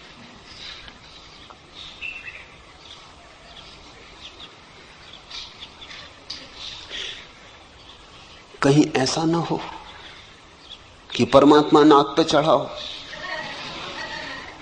और तुम उसी परमात्मा से खोज रहे हो। ऐसा ही है। खोजी बुनियादी रूप से भ्रांत है। उसने एक बात तो मान ली कि परमात्मा खो दिया है, या परमात्मा को अब तक खोजा नहीं, पाया नहीं, वो कहीं दूर है, उसे खोजना है। खोज से कभी परमात्मा नहीं मिलता। खोज खोज के तो इतना ही पता चलता है, खोजने में कुछ भी नहीं है। एक दिन खोजते खोजते खोज गिर जाती, खोज के गिरते ही परमात्मा मिलता है। बुद्ध ने 6 वर्ष तक खोजा, खूब खोजा। उनसे बड़ा खोजी और कहां खोजोगे? जहां जहां खबर मिली कि कोई ज्ञान को उपलब्ध है, वहां वहां गए, सभी चरणों में सिर रखा। जो गुरुओं ने कहा वही किया। गुरु भी थक गए उनसे, क्योंकि गुरु उन शिष्यों से कभी नहीं थकते जो आज्ञा का उल्लंघन करते। उनसे कभी नहीं थकते, क्योंकि उनके पास सदा कहने को कि तुम आज्ञा मान ही नहीं रहे, इसलिए कुछ नहीं घट रहा है, हम क्या करें। गुरु को बड़ी सुविधा है अगर तुम गुरु की न मानो। वह सदा कह सकता है कि तुमने माना ही नहीं, मानते तो घट जाता। मगर बुद्ध के साथ गुरु मुश्किल में पड़ गए। जो गुरुओं ने कहा बुद्ध ने वही किया। उन्होंने 1 शेर कहा तो बुद्ध ने 1.25 शेर किया। गुरुओं ने आखिर उनसे हाथ जोड़ लिया कि तू भाई कहीं और जा। जो हम बता सकते थे बता दिया। बुद्ध ने कहा इससे तो कुछ घट नहीं रहा है। उन्होंने कहा इससे ज्यादा हमें भी नहीं घटा है, तेरे से क्या छिपाना। तू कहीं और जा। इतने प्रामाणिक व्यक्ति के सामने गुरु भी धोखा न दे पाए। सब तरफ खोज के बुद्ध ने आखिर पाया कि नहीं, खोजने से मिलता ही नहीं। संसार तो व्यर्थ था ही, अध्यात्म भी व्यर्थ हुआ। भोग तो व्यर्थ हो ही चुका था, जिस दिन महल छोड़ा उस दिन व्यर्थ हो चुका था, इसीलिए छोड़ा। योग भी व्यर्थ हुआ। न भोग में कुछ है, न योग में कुछ है। अब क्या करें? अब तो करने को ही कुछ ना बचा। अब तो कर्ता होने के लिए कोई सुविधा न रही। इस सूत्र को ठीक से समझना। न भोग बचा, न योग बचा, न संसार बचा, न स्वर्ग बचा। तो अब कर्ता होने के लिए जगह ही न बची। कुछ करने को बचे तो कर्ता बच सकता है, कुछ करने को न बचा। उसी रात घटना घटी। उस सांझ बोधि वृक्ष के नीचे वे बैठे तो करने को कुछ भी न था। बड़ी हैरानी में पड़े। संसार छोड़ दिया था तो योग पकड़ लिया था, भोग छोड़ दिया था तो अध्यात्म पकड़ लिया था। कुछ तो करने को था तो मन उलझा था। अब मन को कोई जगह न बची। मन का पक्षी तड़फड़ाने लगा, कोई जगह नहीं। मन के लिए जगह चाहिए, अहंकार के लिए कर्ता का रस चाहिए, कर्तव्य चाहिए। कुछ करने को हो तो अहंकार बचे। कुछ था ही नहीं करने को। जरा थोड़ा सोचो। एक गहन उदासीनता, जिसको अष्टावक्र वैराग्य कहते, वो उदय हुआ। योगी विरागी नहीं है, क्योंकि योगी नए भोग खोज रहा है। योगी आध्यात्मिक भोग खोज रहा है, विरागी नहीं है। अभी भोग की आकांक्षा है। संसार में नहीं मिला तो परमात्मा में खोज रहा है, लेकिन खोज जारी है। यहां नहीं मिला तो वहां खोज रहा है, बाहर नहीं मिला तो भीतर खोज रहा है, लेकिन खोज जारी है। भोगी विरागी नहीं है, योगी भी विरागी नहीं है। हाँ, उनकी खोज राग की अलग अलग है। एक बाहर की तरफ जाता, एक भीतर की तरफ जाता, लेकिन जाते दोनों। उस रात बुद्ध को जाने को कुछ ना बचा, ना बाहर ना भीतर। उस रात की तुम जरा कल्पना करो। उस रात को जरा जगाओ और सोचो कि कैसी वो रात रही होगी। उस दिन पहली दफा विश्राम उपलब्ध हुआ, जिसको अष्टावक्र कहते हैं, जो चित्त में विश्राम को उपलब्ध हो जाए तो सत्य उपलब्ध हो जाता। उस दिन विश्राम उपलब्ध हुआ। जब तक कुछ करने को शेष है तब तक श्रम जारी रहता है। जब तक कुछ करने को शेष है तनाव जारी रहता। अब तनाव करके भी क्या करना? शरीर भी ढीला छूट गया, मन भी ढीला छूट गया। वो उस वृक्ष के नीचे पड़ गए और सो गए। सुबह जब उनकी आंख खुली तो ऐसी खुली जैसी सबकी खुलनी चाहिए। सुबह जब आंख खुली तो पहली दफा खुली। सदियों सदियों से बंद थी वो आंख खुली। सुबह जब आंख खुली तो भोर का आखिरी तारा डूबता था। उस भोर के आखिरी तारे को उन्होंने डूबते हुए देखा। इधर बाहर भोर का आखिरी तारा डूब गया, उधर भीतर भी मन की आखिरी रेखा विसर्जित हो गई। कुछ भी ना था, भीतर कोई भी ना बचा। सन्नाटा था, शून्य था, विराट शून्य था, आकाश था। कहते हैं बुद्ध 7 दिन वैसे ही बैठे रहे, मूर्तिवत, हिले नहीं डुले नहीं। कहते हैं देवता घबरा गए। आकाश से देवता उतरे, ब्रह्मा उतरे, चरणों में पड़े और कहा आप कुछ बोले। ऐसी घटना सदियों में घटती, बड़ी मुश्किल से घटती। आप कुछ कहें, हम आतुर हैं सुनने को कि क्या हुआ है। हिंदू बहुत नाराज हैं इस बात से कि बौद्ध कथाओं में ब्रह्मा को उतार के और बुद्ध के चरणों में गिरा दिया। लेकिन कथा बिल्कुल ठीक है, क्योंकि देवता भला स्वर्ग में हो, आकांक्षा के बाहर थोड़ी। आज एक घटना घटी है कि एक व्यक्ति आकांक्षा के बाहर चला गया, तो बुद्ध के ऊपर कोई भी नहीं। बुद्धत्व आखिरी बात है। देवता भी नीचे हैं, अभी उनकी भी स्वर्ग की भोग की आकांक्षा है। इसलिए तो कथाएं हैं कि इंद्र का आसन डोलने लगता जब भी लगता है कोई प्रतियोगी आ रहा, कोई ऋषि मुनि तपश्चर्या में गहरा उतर रहा, इंद्र घबराता, आसन कपने लगता। ये तो आसन इंद्र का क्या हुआ, दिल्ली का हुआ। इंद्र का कहो कि इंदिरा का कहो, एक ही बात, इसमें कुछ बहुत फर्क ना हुआ। ये तो कोई आने लगा तो प्रतिस्पर्धा, घबराहट, बेचैनी। बुद्ध ना कुछ करके उपलब्ध हुए। जो बुद्ध के जीवन में घटा वही अष्टावक्र के जीवन में घटा होगा। कोई कथा हमारे पास नहीं, किसी ने लिखी नहीं, लेकिन निश्चित घटा होगा। क्योंकि अष्टावक्र जो कह रहे हैं वो इतना ही कह रहे हैं कि तुम दौड़ चुके खूब, अब रुको। दौड़ के नहीं मिलता परमात्मा, रुक के मिलता है। खोज चुके खूब, अब खोज छोड़ो। खोज के नहीं मिलता सत्य, क्योंकि सत्य खोजी में छिपा है, खोजने वाले में छिपा है। कहां भागते फिरते हो? कस्तूरी कुंडल बसे।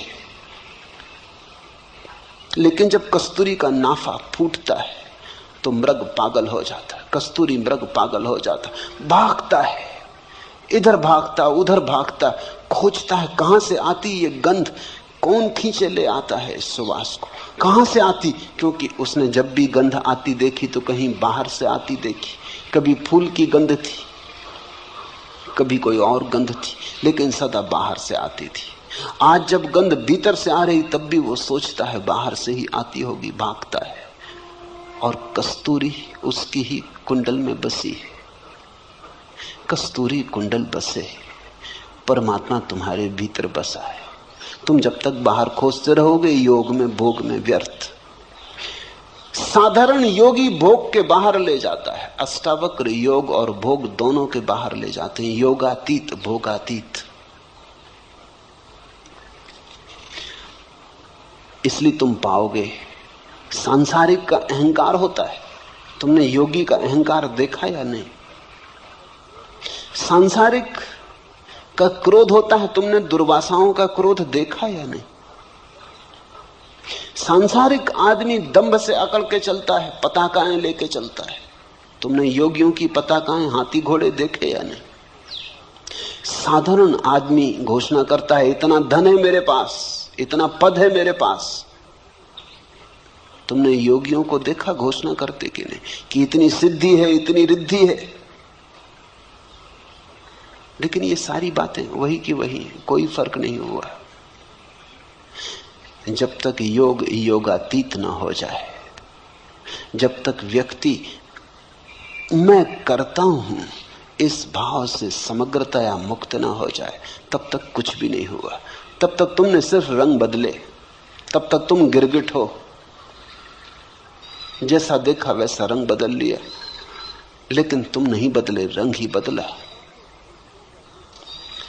सदा से खोजियों का यह अवलोकन रहा है कि परमात्मा उपलब्धि अत्यंत दुस्साध्य घटना है। ये बात एक अर्थ में सच है। अगर तुम बहुत दौड़ के आना चाहते हो तो कोई क्या करे। अगर तुम अपने कान को उल्टे तरफ से पकड़ना चाहते हो, मजे से पकड़ो। निश्चित तुम जब उल्टी तरफ से कान को पकड़ोगे तो तुमको लगेगा कान को पकड़ना बहुत दुस्साध्य घटना है। ये तुम्हारे कारण, ये कान के कारण नहीं।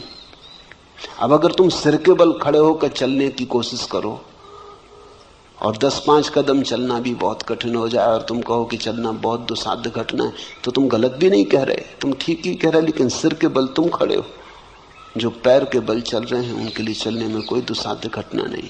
अब तुम उपवास करो, आग में तपाओ, धूनी रमाओ, नाहक शरीर को कष्ट दो, सताओ, 1000 तरह के पागलपन करो और फिर तुम कहो कि परमात्मा को पाना बड़ी दुस्साध्य घटना है, तो ठीक ही कह रहे हो। जहां तुम सहज पहुंच सकते थे वहां तुम असहज होकर पहुंच रहे हो तो दुस्साध्य मालूम होता है।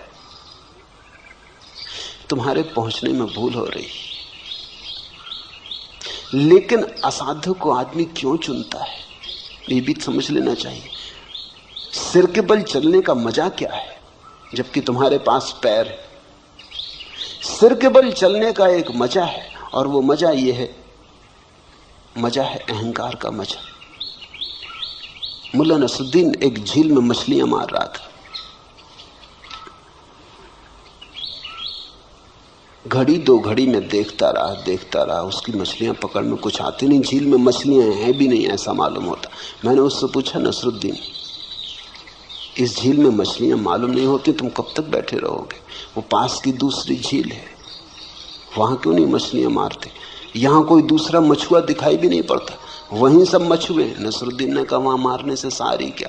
अरे वहां इतनी मछलियां हैं कि मछलियों को तैरने के लिए जगह भी नहीं, वहां मारी तो क्या मारी, यहां मछली मारो तो कोई बात। असाध्य में भी आकर्षण है, जितना असाध्य काम हो उतना अहंकार मजबूत होता है। यहां मछली मारो तो कुछ है, जो सभी कर रहे हैं वही तुमने किया तो क्या सार है? सभी पैर के बल चल रहे हैं, तुम भी चले तो क्या मजा? सिर के बल चलो। मेरे देखे परमात्मा से कोई संबंध नहीं है कठिनाइयों का। कठिनाइयों का संबंध अहंकार से। अहंकार कठिन को करने में मजा लेता, क्योंकि सरल तो सभी करते, उसमें क्या सार है? अगर तुम किसी से कहो कि हम पैर के बल चलते, तो लोग कहेंगे तुम्हारा दिमाग खराब हो गया, सभी चलते। लेकिन अगर तुम सिर के बल चलो तो अखबारों में नाम छपेगा, तो लोग तुम्हारे पास आने लगेंगे, लोग तुम्हारे चरणों में सिर झुकाएंगे कि तुम्हें कोई सिद्धि मिल गई कि तुम सिर के बल चलते हो। अहंकार की पूजा तभी हो सकती जब तुम कुछ असाध्य करो। जैसे हिलेरी चढ़ गया एवरेस्ट पर, तो सारी दुनिया में खबर हुई। अब तुम जाओ और पूना की छोटी मोटी पहाड़ी पे चढ़ के खड़े हो जाओ और झंडा लगाने लगो, और तुम कहो कोई अखबार वाला भी नहीं आ रहा, कोई फोटोग्राफर भी नहीं आ रहा, मामला क्या है? आखिर ये भेदभाव क्यों हो रहा है?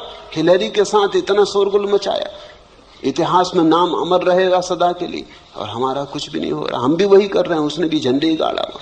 लेकिन एवरेस्ट पर चढ़ना कठिन है। 50-60 साल से लोग चढ़ने की कोशिश कर रहे थे, तब एक आदमी चढ़ पाया। इसलिए धीरे धीरे वहां रास्ता बन जाएगा, बस जाने लगेगी, कभी ना कभी जाएगी। कोई सदा इतनी देर तक एवरेस्ट अपने को बचा नहीं सकता आदमी से। जब एक आदमी पहुंच गया तो सिलसिला शुरू हो गया। अभी कुछ देर पहले औरतें भी पहुंच गई, जब औरतें भी पहुंच गई तब और पहुंचने को क्या बाकी रहा? अब सब धीरे धीरे पहुंच रहे हैं। थोड़े दिन में वहां होटलें और बसें और सब पहुंच जाएंगी। फिर जाकर तुम झंडा गाड़ना, जब बस वगैरह सब चलने लगे वहां, तुम कहोगे ये वही जगह है जहां हिलेरी ने झंडा गाड़ा। बड़ा भेदभाव हो रहा है, बड़ा पक्षपात हो रहा है। कठिन में अहंकार को मजा है। आदमी कई चीजों को कठिन कर लेता ताकि अहंकार को भरने में रस आ सके। हम बहुत सी चीजों को कठिन कर लेते हैं, जितनी कठिन कर लेते उतना ही रस आने लगता है। कठिनाई परमात्मा को पाने में नहीं है, कठिनाई अहंकार का रस है। तो तुम जो कहते हो सदा से खोजियों का ये अवलोकन रहा है कि परमात्मा उपलब्धि अत्यंत दुसाध्य घटना है, ये ठीक है। वो जो खोजी है अहंकारी है। और परमात्मा को खोजियों ने कब पाया? जब खोज छूट गई तब पाया। खोज छूटने पर ही मिलता है परमात्मा। जब तुम कहीं भी नहीं जा रहे, सिर्फ बैठे हो विश्राम में, परम विराम में,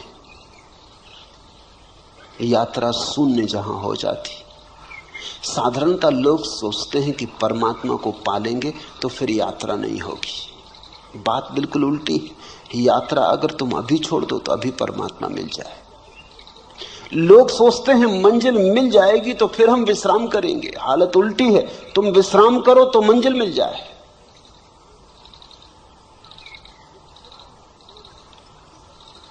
विश्राम ध्यान और समाधि का सूत्र है, श्रम अहंकार का सूत्र है। इसलिए तुम पाओगे कि जितना जिस धर्म के भीतर श्रम की व्यवस्था है साधु के लिए, उतना ही अहंकारी साधु होगा। जैनियों का साधु जितना अहंकारी, उतना हिंदुओं का नहीं। क्योंकि जैन साधु कहेगा हिंदू साधु इसमें रखे क्या, कोई भी हो जाए। जैन साधु कठिन मामला है। एक बार भोजन, अनेक अनेक उपवास, सब तरह की कठिनाइयां। फिर जैनों में भी दिगंबर और श्वेतांबरों के साधु हैं। दिगंबर साधु कहते हैं श्वेतांबरों में क्या रखा, कपड़े पहने बैठे। साधु तो दिगंबर का है, इसलिए दिगंबर साधु में तुम जैसे अहंकार को चमकता हुआ पाओगे, कहीं भी ना पाओगे। देह तो सूखी होगी, हड्डी हड्डी होगी, क्योंकि बहुत उपवास, नग्न रहना, धूप ताप सहना, लेकिन अहंकार बड़ा प्रज्वलित होगा। अकड़ उसकी वैसी जैसी हिलेरी की। हिंदुस्तान में मुश्किल से 20 दिगंबर मुनि है, श्वेतांबर मुनि तो 5-7 हजार। हिंदुओं के तो सन्यासी 50 लाख। और अगर मेरी चले तो सारी दुनिया को सन्यासी कर दो। इसलिए मेरे सन्यासी होने में तो अहंकार हो ही नहीं सकता, क्योंकि कोई मैं कह ही नहीं रहा हूं कि तुम ऐसा करो वैसा करो। ये बहुत ही सरल मामला है। तुम गेरुए कपड़े पहन लो, सन्यासी हो गए। सन्यास सरल हो तो अहंकार को मजा कहां। मेरे पास लोग आते हैं, वो कहते हैं कि सन्यास आप देते हैं तो इसके लिए कोई विशेष आयोजन करना चाहिए। विशेष आयोजन सन्यास के लिए? वो ठीक कहते हैं, क्योंकि ऐसा होता है। अगर जैन दीक्षा होती तो देखा कैसा बैंड बाजे, घोड़ा इत्यादि बजता है और सब मजा आता है और लगता है कोई बड़ी घटना घट रही, कोई सिंहासन पर चढ़ाया जा रहा। सन्यास भी सिंहासन जैसा हो गया और लोग जय जयकार करते हैं कि कोई बड़ी घटना घटी। और मैं सन्यास ऐसा चुपचाप दे देता हूं, किसी को पता नहीं चलता। पोस्ट से भी दे देता हूं, मुझे भी पता नहीं चलता कौन सज्जन है, उनको भी पता नहीं चलता। ठीक,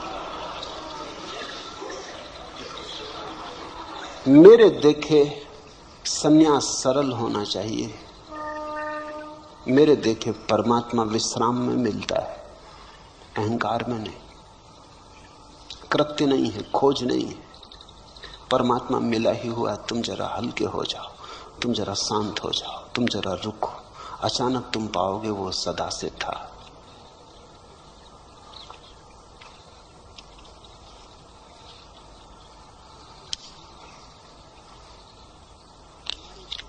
आखिरी प्रश्न, हमारे शरीर में कोई 20 अरब कोशिकाएं हैं और शरीर में प्रतिक्षण रासायनिक प्रतिक्रिया होती रहती है। आप या अष्टावक्र जब कहते हैं कि दृष्टा बनो, तब यह बात आप किससे कहते हैं? ये कौन है जो कह रहा है कि शरीर में 20 अरब कोशिकाएं हैं? निश्चित ही कोशिकाएं नहीं कह रहे। एक कोशिका बाकी कोशिकाओं का हिसाब भी नहीं लगा सकती। ये 20 अरब कोशिकाएं हैं शरीर में, अरबों खरबों सेल हैं शरीर में। ये कौन कह रहा है? ये किसने पूछा? ये किसको पता चला? जरूर तुम्हारे भीतर कोशिकाओं से भिन्न कोई है जो गिनती कर लेता कि 20 करोड़ कोशिकाएं। हमारे शरीर में कोई 20 अरब कोशिकाएं हैं और शरीर में प्रतिक्षण रासायनिक प्रतिक्रिया होती रहती है। आप या अष्टावक्र जब कहते हैं कि दृष्टा बनो, तब यह बात आप किससे कहते हैं? उसी से जो कह रहा है कि 20 अरब कोशिकाएं हैं। यदि मस्तिष्क की कोशिकाओं से कहते हैं तो बात व्यर्थ है, क्योंकि बुद्धि नश्वर है। नहीं, हम कह भी नहीं रहे मस्तिष्क की कोशिकाओं से, हम तुमसे कह रहे हैं। अष्टावक्र भी तुमसे बोल रहे हैं। अष्टावक्र इतने बुद्धू नहीं कि तुम्हारे मस्तिष्क की कोशिकाओं से बोल रहे हैं, तुमसे बोल रहे हैं। तुम्हारा होना तुम्हारी कोशिकाओं के पार है। तुम कोशिकाओं का उपयोग कर रहे हो, सच। जैसे कार में बैठा हुआ ड्राइवर कार चला रहा है, दौड़ा जा रहा है, कार की गति से दौड़ा जा रहा है, 100 मील प्रति घंटे चला जा रहा है, लेकिन फिर भी वो जो ड्राइवर भीतर है वो कार नहीं है। और अगर एक सिपाही सीटी बजाए कि रुको, और वो पूछे कि किससे कह रहे हैं, कार के इंजन से, क्योंकि चल तो इंजन रहा है। किससे कह रहे हैं, पेट्रोल से, क्योंकि चला तो पेट्रोल रहा है। किससे कह रहे हैं, पहियों से, क्योंकि दौड़ तो पहिए रहे हैं। तो क्या कहेगा पुलिस का सिपाही? वही मैं तुमसे कहता हूं कि सीटी तुम्हारे लिए बजा रहे हैं।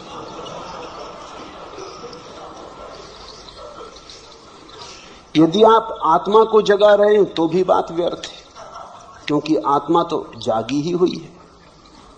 उसको जगाना और पहचानो कहना तो बेवकूफी, बिल्कुल ठीक बात है। आत्मा तो जागी हुई रही, उसको जगाने का कोई उपाय नहीं, और हम उसको जगा भी नहीं रहे। मामला कुछ ऐसा है कि तुम बने हुए पड़े हो, जागे हुए पड़े और आंखें बंद किए। सोए को जगाना तो बहुत आसान है, हिलाओ डुलाओ, पानी छिड़को, जागेगा। जागा हुआ अगर कोई आदमी पड़ा हो, आंखें बंद करके ढोंग करता हो सोने का, इसको कैसे जगाओ? छिड़को पानी, कोई फर्क नहीं पड़ता। हिलाओ डुलाओ, वो हिल डुल के फिर करवट लेके सो जाता है। पुकारो नाम, सुन लेता है, बोलता नहीं। ऐसी तुम्हारी हालत है। जागे हुए को जगाना कोई अर्थ नहीं रखता, लेकिन जागा हुआ सोने का बहाना कर रहा है, इसलिए जगाने की जरूरत है। सोए हुए को जगा नहीं रहे, क्योंकि आत्मा सो नहीं सकती। जो सोया है वो शरीर है, जो शरीर है उसे जगाया नहीं जा सकता, और जो आत्मा जागी हुई है उसे जगाने का कोई अर्थ नहीं। बिल्कुल ठीक कहते हो, बड़े ज्ञान की बात कह रहे हो, मगर उधार होगी, क्योंकि खुद की समस्या आई होती तो पूछते ही नहीं। अष्टावक्र या मैं उसको जगा रहे हैं जो जागा हुआ है और भूल गया कि हम जागे हुए, जो जागा हुआ है और सोने के बहाने में पड़ गया है, सोने का खेल खेल रहा है। इसलिए तो कठिनाई है जगाने में, बड़ी कठिनाई है।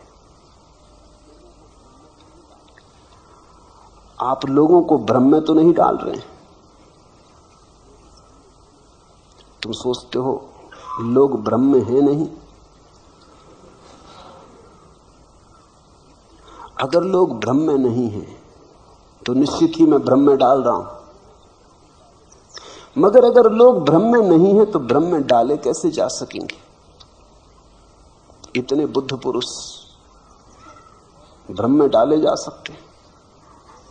और अगर लोग भ्रम में, तो जो मैं कर रहा हूं वो भ्रम के बाहर लाने की चेष्टा है। जो भी तुम हो उससे उल्टा मैं कर रहा हूं। अगर तुम सोचते हो तुम भ्रम में हो तो ये चेष्टा जगाने की, अगर तुम सोचते हो तुम जागे हुए हो तो ये चेष्टा तुम्हें भ्रम में डालने की। लेकिन अगर तुम जागे हुए हो तो कौन तुम्हें भ्रम में डाल देगा? ख्याल रखना, तुम्हारे अतिरिक्त तुम्हें भ्रम में कोई भी नहीं डाल सकता।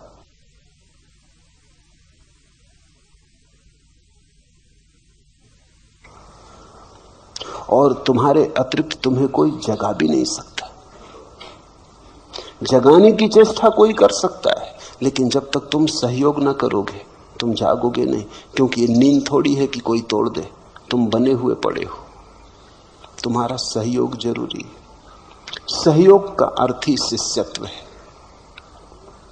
सहयोग का अर्थ ही है कि कोई जगाने वाले के पास तुम जाते हो, तुम कहते हो मेरी पुरानी आदत हो गई अपने को धोखा देने की, जरा मुझे साथ दें, जरा मुझे सहारा दें कि इस आदत के बाहर निकाल ले। एक युवती मेरे पास आई और उसने कहा कि उसे कुछ मादक द्रव्य लेने की आदत हो गई, बाहर आना चाहती, बड़ी आकांक्षा है बाहर निकल आने की, बड़ी आतुर है कि किस तरह बाहर निकल आए। लेकिन वो जो आदत पड़ गई मादक द्रव्यों की वो इतनी गहरी हो गई है, वो शरीर की कोशिकाओं में पहुंच गई। अगर न ले मादक द्रव्य तो ऐसी पीड़ा और बेचैनी सारे शरीर में होती कि न तो सो सकती, न उठ सकती न बैठ सकती तो लेना ही पड़ता है, और लेती है तो पीड़ा होती मन को कि ये क्या जाल हो गया। अब वो मेरे पास आई कि मुझे बाहर निकालने आपके हाथ का सहारा चाहिए। बस ऐसी ही अवस्था है। जन्मों जन्मों तक सोने के अभ्यास को तुमने बहुत गहरा कर लिया है, जागे हुए को सोने के भ्रम में डाल दिया है, सम्राट को भिखारी मान लिया, लेकिन इतने जन्मों तक माना है कि आज अपने ही अभ्यास के कारण सिर्फ सुन लेने से कुछ नहीं होता। तो मेरी बात सुन ले सकते हो, उससे कुछ भी ना होगा, जब तक कि तुम उसे गुनो ना, जब तक कि तुम राजी ना हो जाओ। तुम्हारे अतिरिक्त तुम्हें कोई जगा ना सकेगा। नहीं तो एक बुद्ध पुरुष काफी था, शोरगुल मचा के सबको जगा देता, ढोल डमास पीट देता और सबको जगा देता। इधर 100 आदमी सो रहे हो तो एक आदमी जगाने के लिए काफी, वस्तु तो आदमी की भी जरूरत नहीं, अलार्म घड़ी भी जगा देती। एक आदमी आ जाए और ढोल पीट दे, सब उठ जाएंगे, घंटा बजा दे, सब उठ जाएंगे। लेकिन ये क्यों नहीं हो सका कि बुद्ध पुरुष हुए, महावीर हुए, अष्टावक्र हुए, कृष्ण हुए, क्राइस्ट हुए, जरथुस्त्र, लाओत्सु, इन लोगों ने ऐसा क्यों ना किया कि जोर से घंटा बजा देते सारी पृथ्वी जाग जाती। घंटा खूब बजाया, मगर कोई सो रहा हो तो जागे। यहां बने हुए लोग पड़े, वो आंखें बंद किए पड़े, वो सुन लेते हैं घंटे को, वो कहते हैं बजाते रहो, देखें कौन हमको जगाता है। जब तुम जागना चाहोगे तो जागोगे। भ्रम में मैं तुम्हें डाल नहीं सकता, भ्रम में तो तुम हो। अब और भ्रम में तुम्हें क्या डाला जा सकता है? तुम्हें और भी भटकाया जा सकता है। तुम सोचते हो और कुछ भटकने को बचा है। इससे नीचे तुम और गिर सकते हो, गिरने की कोई और जगह है? लोभ जितना तुम्हारे भीतर है, इससे थोड़ा इंच भर और ज्यादा हो सकता है। क्रोध तुम्हारे भीतर है, इससे थोड़ा और ज्यादा हो सकता है, एक रत्ती मासा। वासना ने जैसा तुम्हें घेरा है, और वासना बढ़ सकती। तुम आखिरी जगह खड़े हो। जो प्रथम होना चाहिए वो आखिर खड़ा है, जो सम्राट होना चाहिए वो भिखमंगा होकर खड़ा है। इससे पीछे तुम अब जा भी नहीं सकते, इसके पार गिरने का उपाय भी नहीं है। तुम्हें भ्रम में डालने की कोई सुविधा नहीं है। कोई डालना भी चाहे तो डाल नहीं सकता। हाँ, कोई इतना ही कर सकता है, ज्यादा से ज्यादा तुम्हारे भ्रम बदल दे। एक भ्रम से तुम उब जाओ तो दूसरा भ्रम दे दे। यही साधु सन्यासी करते रहते। संसार का भ्रम उखड़ने लगा, ऊब पैदा होने लगी, खूब जी ली, अब कुछ सार नहीं, देख लिया तो अध्यात्म का भ्रम पैदा करते। कहे कि चलो अब स्वर्ग का मजा लो, अब थोड़ा पुण्य करो, त्याग तपस्या करो, स्वर्ग में अप्सराएं भोगो। यहाँ बहुत भोग ली, कुछ पाया नहीं। यहाँ चुल्लू चुल्लू शराब पीते रहे, वहां बहिश्त में फिरदौस में झरने बह रहे शराब के, डुबकियां लगाना। यहाँ क्या रखा है? स्वर्ग में स्वर्ण के महल हैं, हीरे जवाहरातों के वृक्ष हैं, वहां मजा लो। कल्प वृक्ष हैं, उनके नीचे बैठो। यहाँ तो रोना पीना, रोना धोना खूब कर लिया, लेकिन ये नया भ्रम है। मैं तुम्हें कोई नया भ्रम नहीं दे रहा, मैं तुमसे सिर्फ इतना कह रहा हूं, काफी भ्रम देख लिए, अब थोड़ा जागो। साक्षी भाव कैसे भ्रम हो सकता है, थोड़ा सोचो। सिर्फ साक्षी होने को कह रहा हूं, जो भी है उसे देखने को कह रहा हूं। कुछ करने को कहता तो भ्रम पैदा होता। तुमसे कहता है कि ये छोड़ के ये करो तो भ्रम पैदा होता। तुमसे सिर्फ इतना ही कह रहा हूं, जो भी कर रहे हो, जहां भी हो, भोगी हो, योगी हो, जो भी हो, हिंदू हो, मुसलमान हो, मस्जिद में, मंदिर में हो, जहां भी हो, जागो, जाग के देखो। जागने में कैसे भ्रम हो सकता है? जागे हुए आदमी को भ्रम की कोई संभावना नहीं रह जाती। नींद में सपने होते हैं, जागने में कैसे सपना हो सकता है? और यदि लोग सुख दुख में प्रतिक्रिया करना छोड़ दें तो वे पशु या पेड़ पौधे जैसे तो नहीं हो जाएंगे। पहली तो बात तुमसे किसने कहा कि पशु और पेड़ पौधे तुमसे खराब हालत में? तुमने ही मान लिया। पेड़ पौधों से भी तो पूछो, पशुओं से भी तो पूछो, थोड़ा पशुओं की आंख में भी तो झांक के देखो। ये भी आदमी का अहंकार है कि वो सोचता है वो पशुओं से ऊपर। और पशुओं की इसमें कोई गवाही भी नहीं ली गई। ये भी बड़े मजे का बात है। एक तरफा निर्णय कर लिया है, अपने आप ही निर्णय कर लिया है। अगर पशुओं में भी इस तरह की किताबें लिखी जाती होंगी, शास्त्र रचे जाते होंगे, तो उनने भी लिखा होगा कि आदमी बहुत गया बीता जानवर। मैंने तो सुना है कि बंदर एक दूसरे से कहते हैं कि आदमी पतित बंदर। डार्विन कहता है कि आदमी बंदर का विकास है, लेकिन डार्विन कौन सी कसौटी? बंदरों से भी तो पूछो, दोनों पार्टियों से तो पूछ लेना चाहिए। बंदर कहते हैं आदमी पतित है, उनकी बात में समझ में आता। बंदर वृक्षों पे, तुम जमीन पे हो, पतित हो। बंदर ऊपर है, तुम नीचे हो। किसी बंदर से टक्कर लेकर तो देखो, तो शक्ति बढ़ी कि खोई? जरा एक वृक्ष से दूसरे वृक्ष पे छलांग लेकर तो देखो, हड्डी पसली टूट जाएंगी। तो कला आई कि गई, ये तुमसे किसने कह दिया? ये खुद ही मान लिया। ये बड़े मजे की बात है। आदमी की बीमारियों में एक बीमारी है कि आदमी मानता है कि वो सबसे ऊपर है। फिर पुरुषों से पूछो तो वो मानते हैं वो स्त्रियों से ऊपर। स्त्रियों से भी नहीं पूछे, स्त्रियों की इसमें कोई गवाही नहीं ली गई, इस पर कोई वोट नहीं हुआ कभी। क्योंकि पुरुषों ने शास्त्र लिखे, जो मन में था लिख लिया।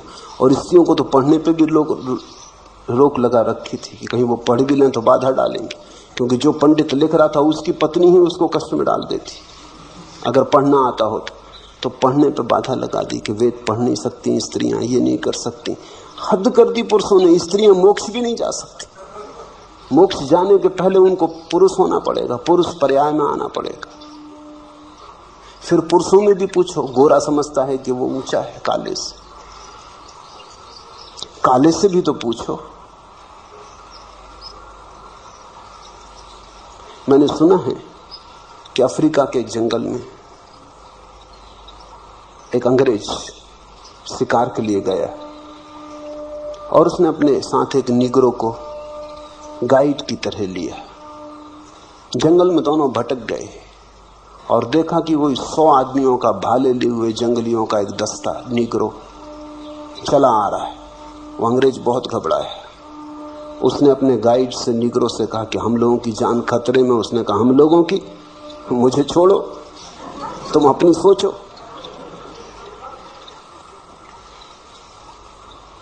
मेरी क्यों खतरे में होगी?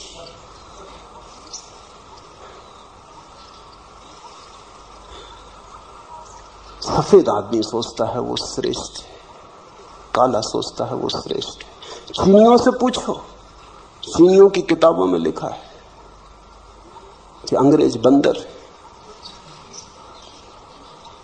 आदमी में भी गिनती नहीं करते वो उनकी। सारी दुनिया में ये रोग है। आदमी का ये रोग बड़ा गहरा है। वो बिना दूसरी पार्टी से पूछे निर्णय करता चला जाता। ये सब अहंकार के खेल है। अगर तुम थोड़े अहंकार को छोड़ के देखोगे तो तुम पाओगे परमात्मा के ही सब रूप है। जानवर भी, पशु पक्षी भी, पौधे भी, मनुष्य भी। परमात्मा ने कहीं चाहा है हरा हो जाना तो हरा है, कहीं चाहा है पक्षियों के गीत से प्रकट होना तो वैसा हो रहा है, कहीं चाहा है आदमी होना तो आदमी हो गया है। इनमें कोई तरतमता नहीं है, हायरार्की नहीं है, कोई ऊपर नीचे नहीं है। ये सब एक साथ परमात्मा की अनंत लहरें। छोटी लहर में भी वही, बड़ी लहर में भी वही, सफेद लहर में भी वही, काली लहर में भी वही, घास में भी वही, आकाश छूते हुए वृक्षों में भी वही। आध्यात्मिक दृष्टि तो ये कहती है कि इसी क्षण जो भी है वो परमात्मा है। फिर परमात्मा में कोई आगे पीछे कैसे हो सकता है? ये तो बड़ा मुश्किल हो जाएगा। ये तो परमात्मा में भी कुछ नीचे और कुछ ऊपर करना कठिन हो जाएगा। एक ही है। साक्षी भाव से देखोगे तो पाओगे सब एक है। इसलिए पहले तो ये पूछो ही मत कि यदि लोग सुख दुख में प्रतिक्रिया करना छोड़ दें तो वे पशु या पौधे जैसे तो नहीं हो जाएंगे। हो जाएंगे तो कुछ हर्जा नहीं होगा। हिटलर अगर पशु हो जाए, पौधा हो जाए तो कोई हर्जा है? हाँ, दुनिया में करोड़ों लोग मरने से बच जाएंगे और तो कुछ हर्जा नहीं हो जाएगा। नादिर सा है। अगर शेर होता तो कोई हर्जा होता, 10-5 आदमियों को मार के तृप्त हो जाता, भोजन के लिए ही मारता। ऐसे अकारण लाशों से तो नहीं भर देता दुनिया को। इतना तो पक्का है कि पशुओं ने अभी तक एटम बम जैसी कोई चीज नहीं खोजी। नखून से काम लेते हैं, बड़े पुराने ढंग से काम चलता है, भोजन के लिए मारते हैं।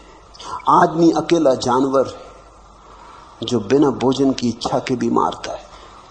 आदमी जाता है जंगल में शिकार करने, पशुओं पक्षियों को मारता है, कहता है आखेट के लिए आए, खेल के लिए आए। और अगर सिंह उस पर हमला कर दे तो वो आखेट नहीं, फिर नहीं कहता कि सिंह खेल कर रहा है, करने दो, आखेट हो रही। खेल के लिए मारते हो, कोई पशु नहीं मारता खेल के लिए। और एक और बड़े मजे की बात है कि कोई पशु अपने वर्ग में नहीं मारता। कोई सिंह किसी दूसरे सिंह को मारता नहीं, कोई बंदर किसी दूसरे बंदर की हत्या नहीं करता। सिर्फ आदमी अकेला जानवर है जो आदमियों को मारता है। चींटी चींटी को नहीं मारती, हाथी हाथी को नहीं मारता, कुत्ता कुत्ते को नहीं मारता। लड़ झगड़ने मारने वगैरह की बात नहीं करते, हत्या नहीं करते। आदमी अकेला जानवर है जो एक दूसरे की हत्या करता है। आदमी में ऐसा है क्या जिसके लिए तुम इतने परेशान हो रहे हो? खो भी जाएगा तो क्या खो जाएगा? पेड़ पौधे बहुत सुंदर हैं, पशु बड़े निर्दोष हैं। मगर मैं ये नहीं कह रहा कि तुम पेड़ पौधे या पशु हो जाओ, मैं सिर्फ ये कह रहा हूं कि अहंकार छोड़ो। और दूसरी बात, ये मैंने कहा भी नहीं कि सुख और दुख में प्रतिक्रिया करना छोड़ दें। ये अष्टावक्र ने भी कहा नहीं। सुख दुख में समता रखने का अर्थ सुख दुख में प्रतिक्रिया करना छोड़ देना नहीं है। सुख दुख में समता रखने का अर्थ केवल इतना ही है कि मैं साक्षी रहूंगा। दुख होगा तो दुख को देखूंगा, सुख होगा तो सुख को देखूंगा। इसका यह अर्थ थोड़ी है कि जब तुम बुद्ध को कांटे चुभाओगे तो उनको दुख नहीं होता। बुद्ध को कांटे चुभाओगे तो तुमसे ज्यादा दुख होता है, क्योंकि बुद्ध तुमसे ज्यादा संवेदनशील है। तुम तो पथरीले हो, बुद्ध तो कोमल कमल की तरह। तुम जब बुद्ध को कांटे चुभाओगे तो बुद्ध को पीड़ा तुमसे ज्यादा होती, लेकिन पीड़ा हो रही शरीर में, बुद्ध ऐसा जान के दूर खड़े रहते। देखते हैं पीड़ा हो रही, जानते हैं पीड़ा हो रही, फिर भी अपना तादात्म्य पीड़ा से नहीं करते। जानते हैं मैं जानने वाला हूं, ज्ञाता स्वरूप हूं। प्रतिक्रिया छोड़ने को नहीं कह रहे हैं। ये नहीं कह रहे हैं घर में आग लग जाए तो तुम बैठे रहना तो तुम बुद्ध हो गए, भगना मत बाहर।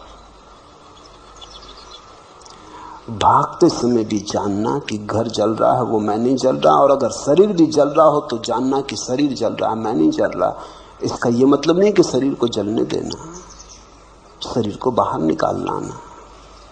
शरीर को कष्ट देने के लिए नहीं कह रहे हैं। प्रतिक्रिया शून्य होने का अर्थ हुआ कि तुम पत्थर हो गए, जड़ हो गए। तो बुद्ध पत्थर नहीं है, बुद्ध से बड़ा करुणावान कहां पाया तुमने?